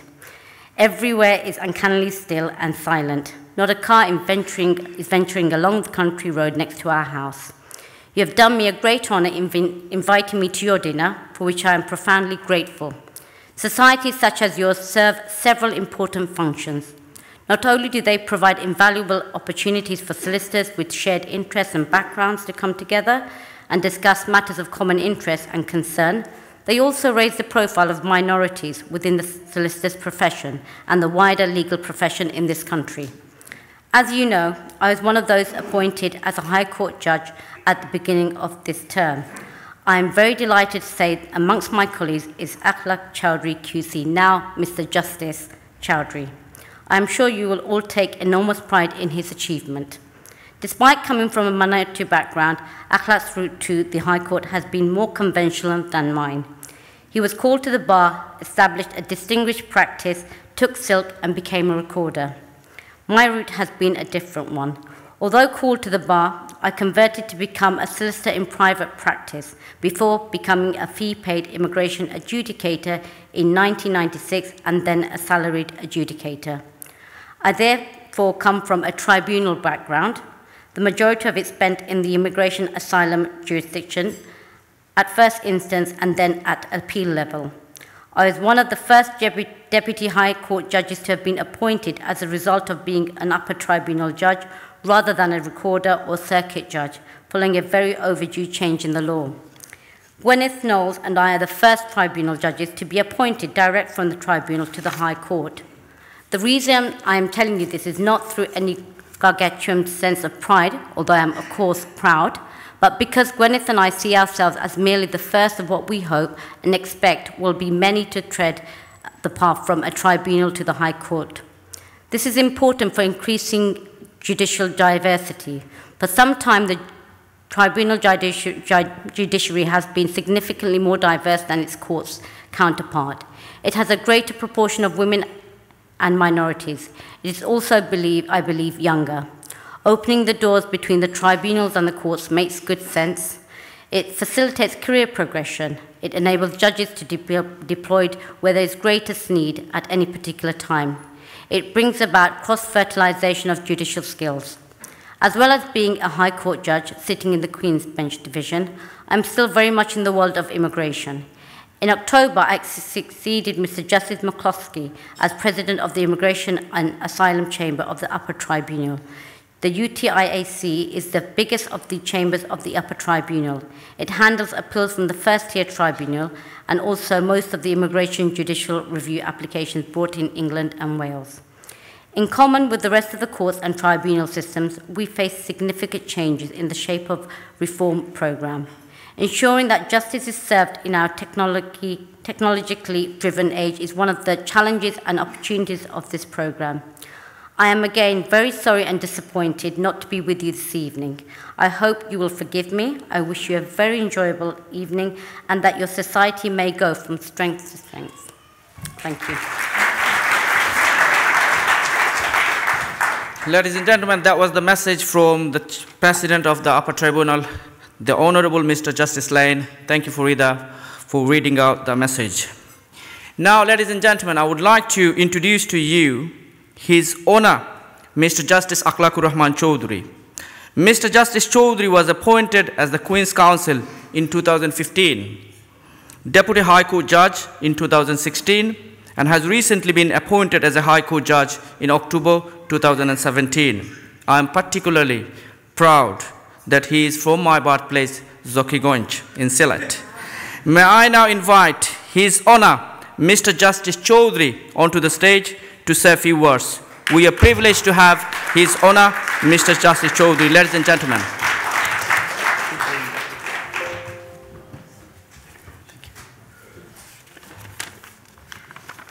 Thank you very much to President and Mr. Khalid and the rest of the committee for inviting me to this 9th annual dinner of the Society of British Bangladeshi Solicitors.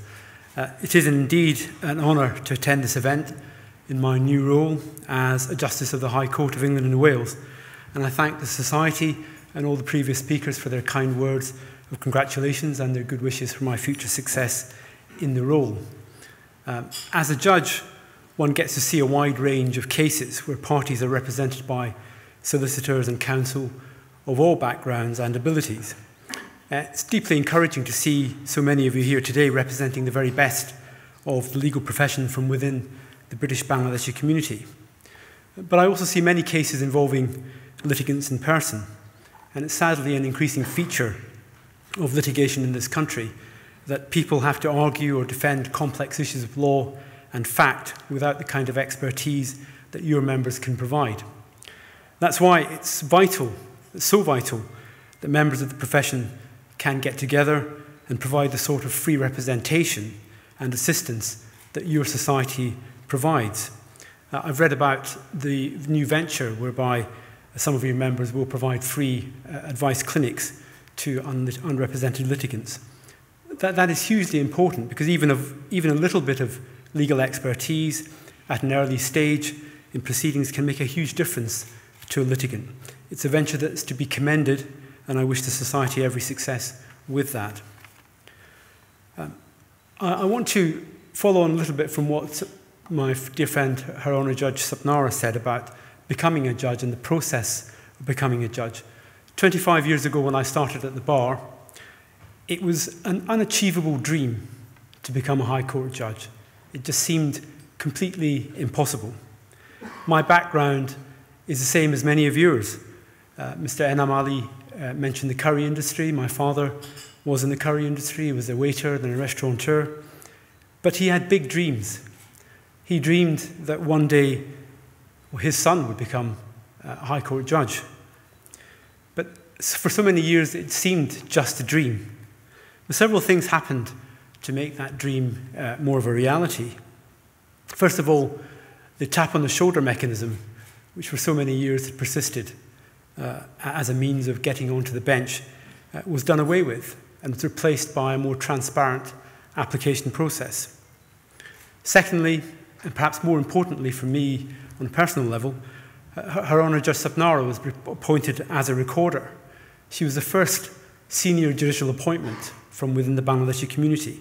It was a real inspiration, it was a real breakthrough, and one cannot ever take away what a trailblazing role she played in my route to the bench.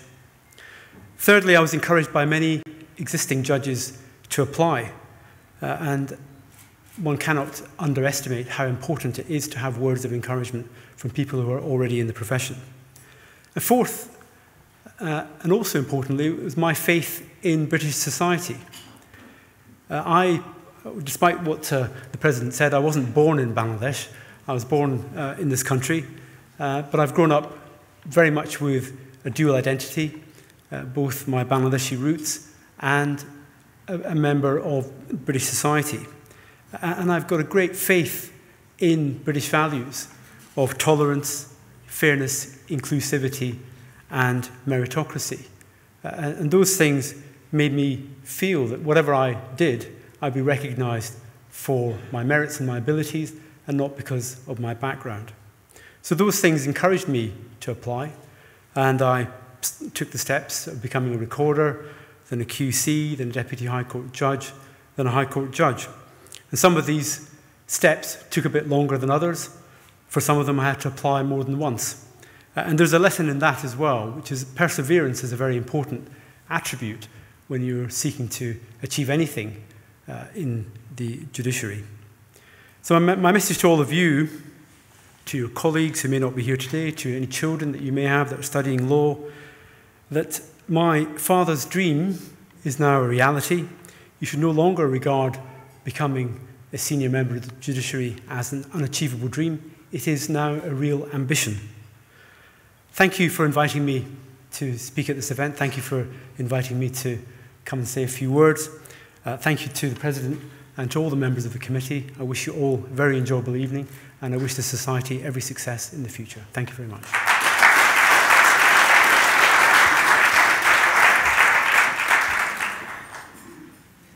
Thank you.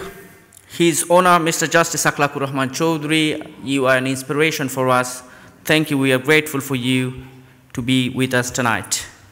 Ladies and gentlemen, I would like to now take you back to 2008, when it all started in this very hall on the 17th of July 2008.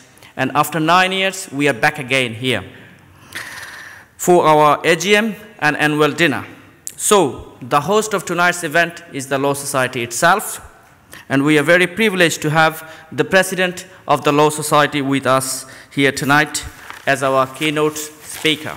Ladies and gentlemen, may I now invite Mr. Joe Egan, the President of the Law Society, onto the stage for keynote speech.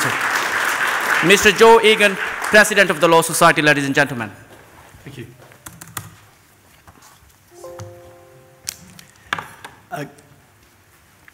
Mr. President, members of the Judiciary, esteemed guests, ladies and gentlemen, welcome to the Law Society of England and Wales. It's a great pleasure to welcome you all here tonight to this year's annual dinner.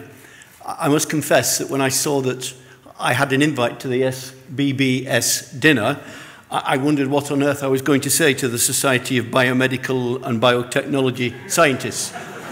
Happily, it turned out that I was going to be speaking to a room full of lawyers and therefore be somewhat more comfortable. I have a very real understanding of community and the kind of community that you have as the child of immigrants who came to this country to have a better life. I grew up in a very close community in the 50s and 60s in the northwest of England because both of my parents came from subsistence farms in the west of Ireland. And like our learned High Court judge, my parents too had great ambitions for their children, and you cannot imagine how proud my mother was when I became a solicitor. The Bangladeshi community is clearly one that's now well established. I understand that we're only a short walk away from the most important and most vibrant Bangladeshi community in the country, which I understand is just on the other side of the city. Members of the Bangladeshi legal community contribute to society by advising local businesses, facilitating work with businesses in Bangladesh, and through giving a voice to those who might otherwise not have one through the recently opened law centre that the High Court judge, Mr. Chaudhry, I think referred to earlier.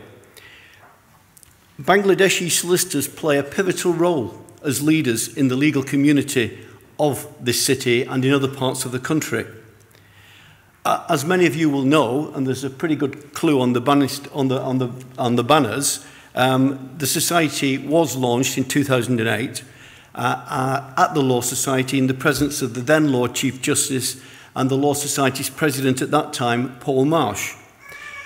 Over the 9 years since then, it's gone from strength to strength, and it continues to help promote the legal profession and career pathways among British Bangladeshi students. In such a diverse and multicultural society as Britain, it's impossible to underestimate the contribution that minority groups make to our profession. The share of BAME solicitors practicing in the UK has increased to about 16%. And whilst that figure is perhaps reflective of our society, it remains the case that BAME solicitors are underrepresented both at partnership and leadership level, and, as has been mentioned, amongst the judiciary. This picture is not reflective of the British society that we have in 2017, and is something that we at the Law Society continue to work hard to address. In recent months, we've transformed our approach to inclusion through diversity. We believe that promoting a diverse and inclusive workforce makes business sense. And that's because it helps us to attract and retain the best talent. It enables us to understand and meet clients' needs more effectively. And it means that we can provide a better quality offer for our members. So here at the Law Society, we're continually scrutinising and refreshing the offer to ensure that it remains both current and relevant. We've made some big strides, but we know that there is much more that we can do to promote a diverse profession. And to do this, we are increasing our engagement with groups such as the SBBS. Our positive and collaborative approach help us to both to better understand and to better respond to the needs of solicitors from all backgrounds. The SBBS has done and will continue to play an important role in helping to shape the Law Society's race diversity strategy by feeding into the Ethnic Minority Lawyers Division Committee. And we're indebted to the Society, who we use as a sounding board to identify issues and barriers that are faced by members in order that we can try and find a solution. And for that, we are very, very grateful.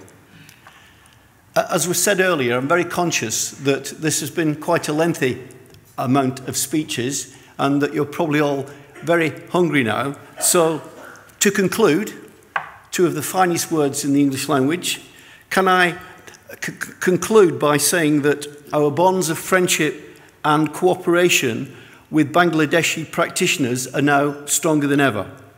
And once more, thank you very much, not only for inviting me to this dinner tonight, but also for giving me the opportunity to say a few words.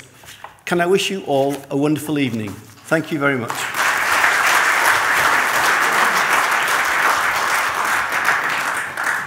Thank you, Mr. Joe Egan, for your informative and inspirational speech. With that, we have come almost to the conclusion of tonight's event, of the second part of annual dinner of SBBS for 2017.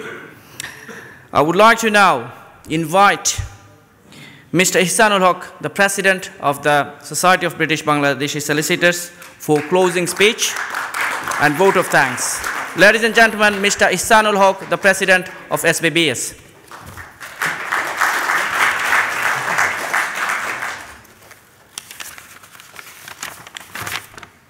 Good evening, ladies and gentlemen. Well, I thank you everyone for thanking me, and it's my turn to thank you. We are here, and that's not me, that's my entire team. So they deserve a big round of applause from all you guys for making this event very successful. Dinner is now ready, so I should not keep you waiting. But if I don't say thank you, all of you, by names, I think you will be cursing me when you go home. I'm actually heading for home, and I want a cup of tea in my favorite couch because weather is terribly bad. I thank our patron and our advisors and senior members of our law community for their support. I wish to convey my heartfelt thanks to Justice Mr. Chowdhury, our Honored Judge Khatun Shapnaura. I've been asked to share a message which my colleague Farida shared from Honorable Justice Mr. Lane, and thank you, Mr. Lane, as he did not turn out for bad weather. I must appreciate commitment of Jane Malcolm, the Executive Director of External Affairs SRA, for our efforts traveling from Scotland to be with us. Thank you, Jane. And I spoke to Sean in the morning, and I told her you're a very, very smart girl to arrange your travel plan well ahead. Thank you very much. Also referred to my treasure meeting with Joe last week. Hope Joe can remember. And those who know him surely, they would tell you how a humble person he is. And thanks, Joe, for giving us time and your valuable words. Surely my members have learned a lot of things. I also thank my good friend, esteemed politician Sautuni Buldri, Mr. Anamali MB, my older brother, and my younger brother, our society's very own accountant, Nurjaman Taj. My heartfelt thanks goes again to my very good friends sitting here, Joel and Toby, and Tim and James from Index Search and from JLT Specialty, and also to Mr. Iqbal from London View Chambers, sponsor our event. I also thank Mr. Sugar of TSSS Management, and Greenbisher Engineers Limited to supporting us. Should I go more or shall I stop in here? Okay. Farida says no. Good night. Enjoy your dinner. Thank you very much. See you next time.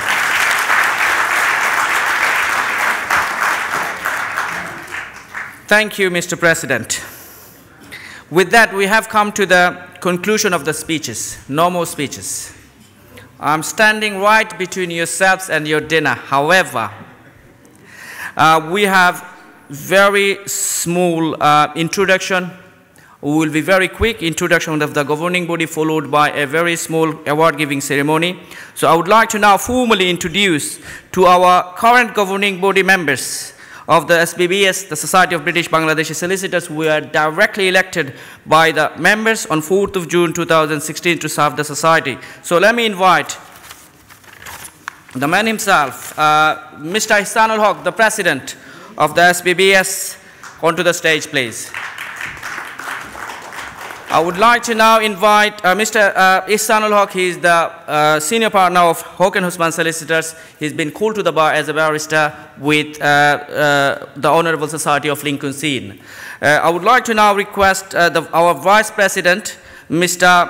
MD Kamrul Hassan from MQ Hassan Solicitors. He's a very well-respected solicitor in the community, a celebrity lawyer, and the principal of MQ Hassan Solicitors, Mr. Kamrul Hassan. I would like to now request Mr. Tarek Choudhury, Vice President of SBBS.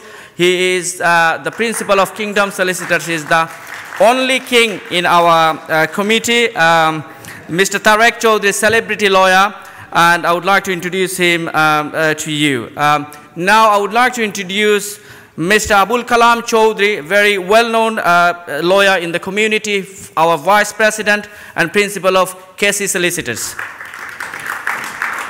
Now, you've seen her before on the stage. Now, I would like to invite Farida Hakim, the Director of Family Department of Duncan Lewis Solicitors. He's our Vice Chair. Farida Hakim, onto the stage, please. And then myself, the General Secretary of the Society, Saifuddin Khaled. I am with Hamlet Solicitors under the good care of my two good friends, Abul Kalam Tahir and Biplop Puddar. Thank you. Now, our two joint secretaries, they are not here tonight. Mr. Abu Ilyas, he is with KC Solicitors and he's been called to the bar with the Honorable Society of Lincoln's Inn. He couldn't make it tonight because he is ill. And Mr. Ikramul Haq Majumdar, another joint secretary, he went to visit his family in Bangladesh, so he couldn't, but they both gave their regards to you. Now I would like to invite Mr. Hasnat Talukdar, our organizing secretary from Hamlet Solicitors. He's also been called to the bar with the Honorable Society of Lincoln's Inn. Now then, the treasurer. You've seen him onto the stage before, Mahdi Hassan, the only eligible bachelor in our community. Those millionaires who are on this hall, he's a good catch. The full CV will be provided on request. Mahdi Hassan, the man himself here, he's proved himself to be a backbone of our society. Mahdi Hassan, our treasurer. Another member of this, the governing body, joint treasurer Laila Hafriz, couldn't be here because he had to be with somewhere else. Laila Hafriz, our joint treasurer. I would like to now invite Mr. Nurul Ghaffar, very hardworking individual, very inspirational lawyer, education and training secretary. He also has been called to the bar as a barrister with the Honorable Society of Lincoln's Inn. Dawan Mahdi Choudhury is a very young, talented solicitor. He's a senior partner with Citygate Solicitors, our press and publicity secretary. Dawan Mahdi Choudhury, ladies and gentlemen. Once again, another member of our team, Pia Mayanin, cultural secretary, who couldn't be here because she is ill. However, she gave her regards to you. Pia Mayanin Choudhury, our cultural secretary. I would like to now request Mr. Shah Misbahur Rahman. He's an executive member of the governing body. He's a senior partner at Waterstone Solicitors and also been called to the bar with the Honorable Society of Lincoln's Inn. Now, Zahir Ashraf, Principal of BlackRock Solicitors. He has also been called to the bar with the Honorable Society of Lincoln's Inn, our executive member. Thank you, Zahir Bhai. I would like to now invite onto the stage Mr. Goniullah, executive member of the governing body. He is with Hafiz and Hawk Solicitors. Mr. Goniullah. Is he here?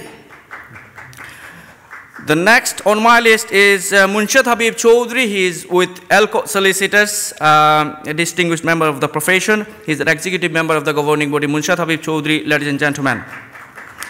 A good friend of mine, Majidur Chaudhry, he is a partner with Liberty Legal Solicitors. He has also been called to the bar with the Honorable Society of Lincoln's Inn, a very well-known TB personality and the TB celebrity lawyer.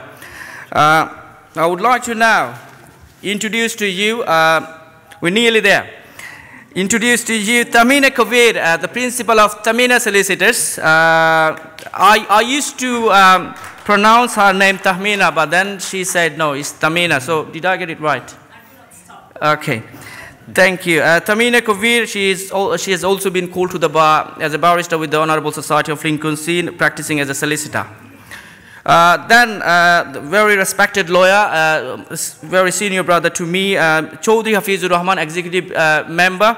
He has also been called to the bar with the Honorable Society of Lincoln's Inn. Ladies and gentlemen, the governing body of 2016 and 17 for the Society of British Bangladeshi Solicitors.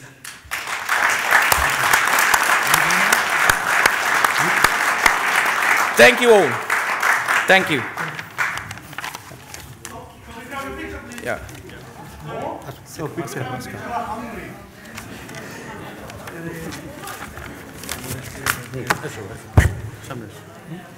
Okay, everyone, come here, please. Everyone on the street, smile away. One more, another one, big smile, guys. Another one. Thank you very much. Thank you.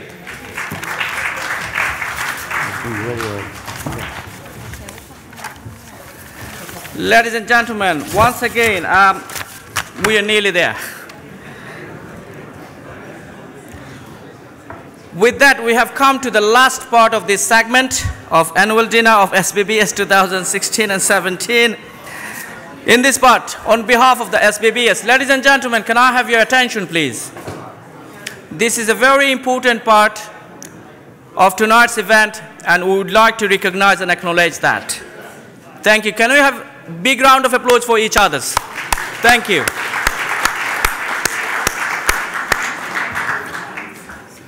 I'm very grateful for your undivided attention so far. You've been a brilliant, wonderful audience. Thank you. As I was saying, in this part of tonight's event, on behalf of the SBBS, we would like to acknowledge and recognize the hard work and the contributions made by the members of the profession to bring the excellence in the profession and to the SBBS in its activities in all aspects. We are very grateful to all of you. For obvious reasons, we cannot formally name and give awards to all, but one thing for sure, all of your names are in the SBBS Book of Respect and Gratitude. So, thank you all. Let's have a big round of applause for all of us once again.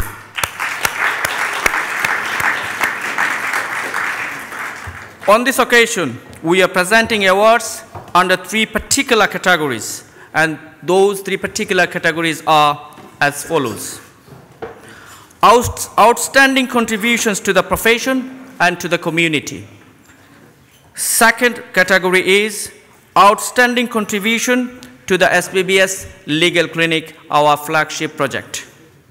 And the third category is outstanding contributions to the SBBS, the Society of British Bangladeshi Solicitors. Under the category of outstanding contributions to the profession and to the community, on this occasion, we would like to present awards to 2 distinguished members of the profession. First one on my list is a highly respected, well-known lawyer in our community, and to present him the award, I would like to invite Mr. Joe Egan, the President of the Law Society, and Mr. Ihsanul Haq, the President of SBBS, onto the stage.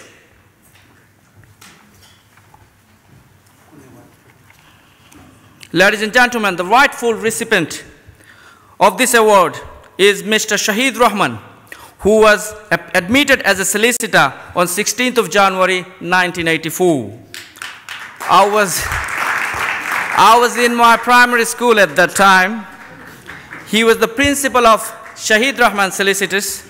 He is also a founding member of SBBS, great inspiration for new generation of lawyers. May I invite Mr. Shahid Rahman onto the stage to receive his awards from the President of the Law Society, Mr. Joe Egan, and the President of SBBS, Mr. Ihsanul Haq. Mr. Shahid Rahman, ladies and gentlemen, can we have a big round of applause?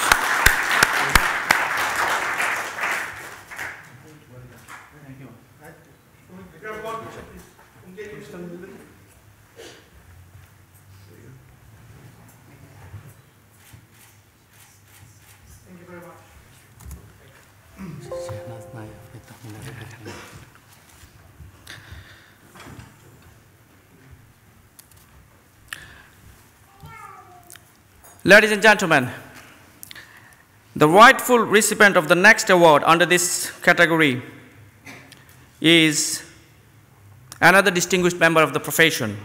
Under the same category on my list, and she is an inspiration for all of us, for all British Bangladeshi solicitors.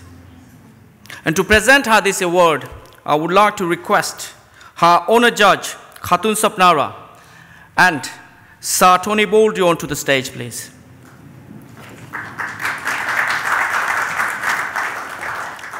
Ladies and gentlemen, the rightful recipient of this award is Mrs. Shanaz Ahmed, MBE.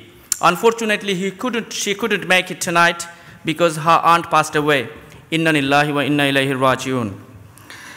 However, her ex-colleague is here. I would like to invite her ex-colleague Farida Hakim and Tamina Kovir onto the stage to receive the award. Let me just introduce Shanaz Ahmed, MBE, who was graduated with an LLB honors from London School of Economics and went to complete her Law Society final exams. At that time, it used to be called at the College of Law. Now it is the University of Law. She went to complete her training contract with one of the largest and notable firm in the East London, TV Edwards. She qualified on 15th of March 1996. On qualifying, she chose to specialize in family law, and since setting up the firm, she has become a member of the Law Society's family law panel. Shanaz is also a trained mediator in all aspects of family work. Shanaz has been involved in various voluntary organizations and has been a member of the management committee for Newham Asian Women's Project and the East London Asian Family Counseling Service. She is also a non-executive director of the East London and City Health Authority. Shanaz was conferred a MBE in the Queen's Birthday Honours List for service to the Asian community in East London and continues to be involved in numerous voluntary organizations in East London. Ladies and gentlemen, Shanaz Ahmed, MBE. May I request Farida Hakim and Tamina Kovir onto the stage to receive the award on behalf of Shanaz Ahmed.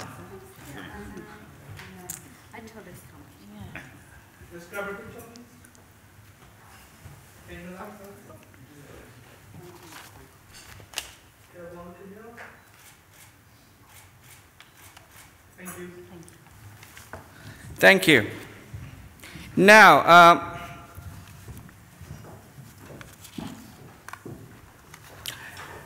ladies and gentlemen, you would be aware that under the current governing body, our flagship project has been the SBBS Legal Clinic. And to make this project a reality, so many of our members have worked very hard, and we acknowledge all of your efforts with grateful heart. However, we've decided to particularly recognize and acknowledge the outstanding contributions made by 3 distinguished members of the Society for their tireless hard work, dedication, and commitments towards the SBBS Legal Clinic. I will invite them in turn onto the stage. To present the award to the first recipient under this category, I would like to invite His Honour Mr. Justice Akhlaqur Rahman Chaudhry and Mr. Sahul Ahmed, founding president of the SBBS, onto the stage, please.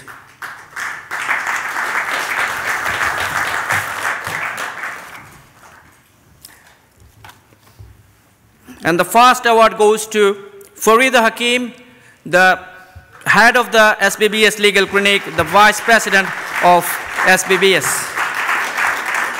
May I invite Farida Hakim onto the stage to receive the award.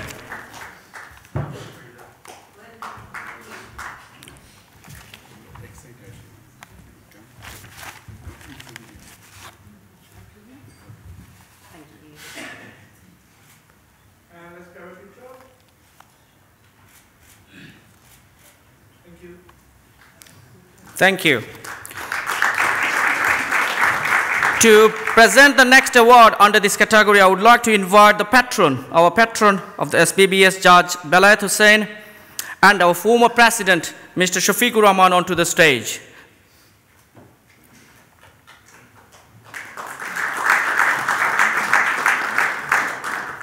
And the next award goes to Mr.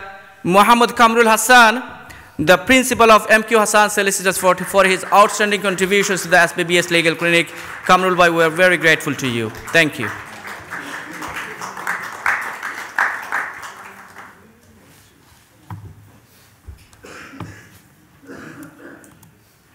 Ladies and gentlemen, Mr. Kamrul Hassan from MQ Hassan Solicitors.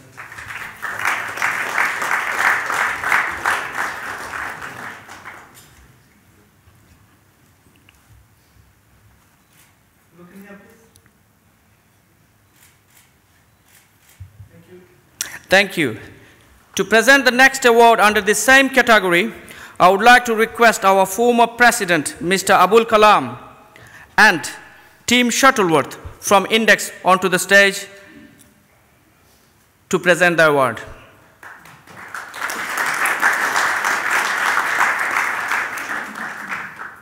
And the next award goes to another distinguished member of the profession.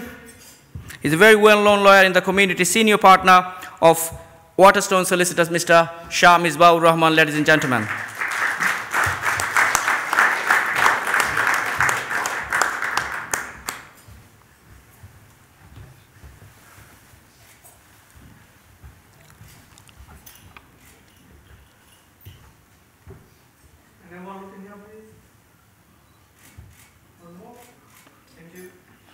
Thank you.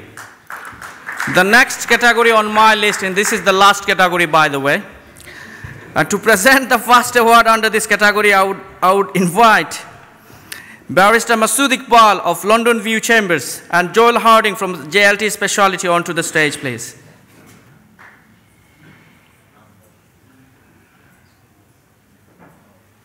And the first award under this category goes to Muhammad Nurul Gaffa, who is our Education and Training Secretary. He's a partner of Londonium Solicitors. He's a very hardworking member of our society. Ladies and gentlemen, Mr. Nurul Gaffa, to receive the award onto the stage from Masood Iqbal and Joel Harding from JLT Specialty. Ladies and gentlemen, Nurul Gaffa.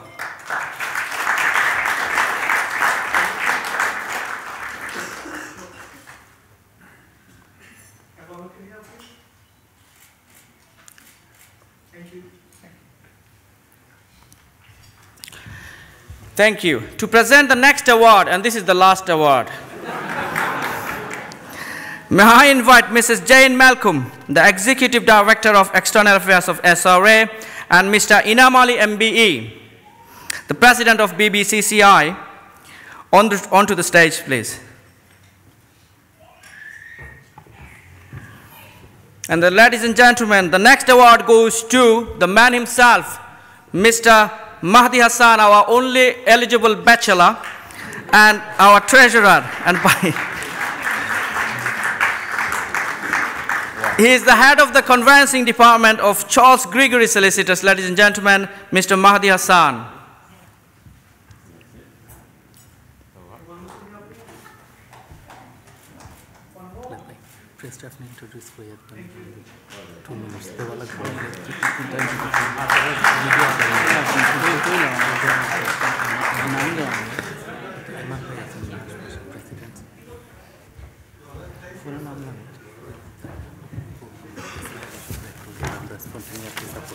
Okay. Before I finish, I would like to particularly thank you, all of you, for being with us tonight, particularly our local press from electronic and print media. Nahash Pasabai is here, Taisirva is here, Ahmad Chaudhry is here, I think the director of, managing director of ATN Bangla is here. I'm so sorry if I couldn't mention any, if I miss any of your names, but we are very grateful for your continuous support, very grateful. TV1, Mr. Azhar is here as well, Representative Ahad Bhai is here from Channel S. Very grateful to you, very grateful. You've been very supportive throughout. Ladies and gentlemen, the time is now, I believe, nearly there. Anyway, and we have come to the conclusion of our award-giving ceremony. With this, I conclude and invite all of you to enjoy the dinner. Once again, on behalf of the SBBS, I would like to thank you all for being here with us tonight. Thank you very much. God bless you. Enjoy the dinner. Thank you.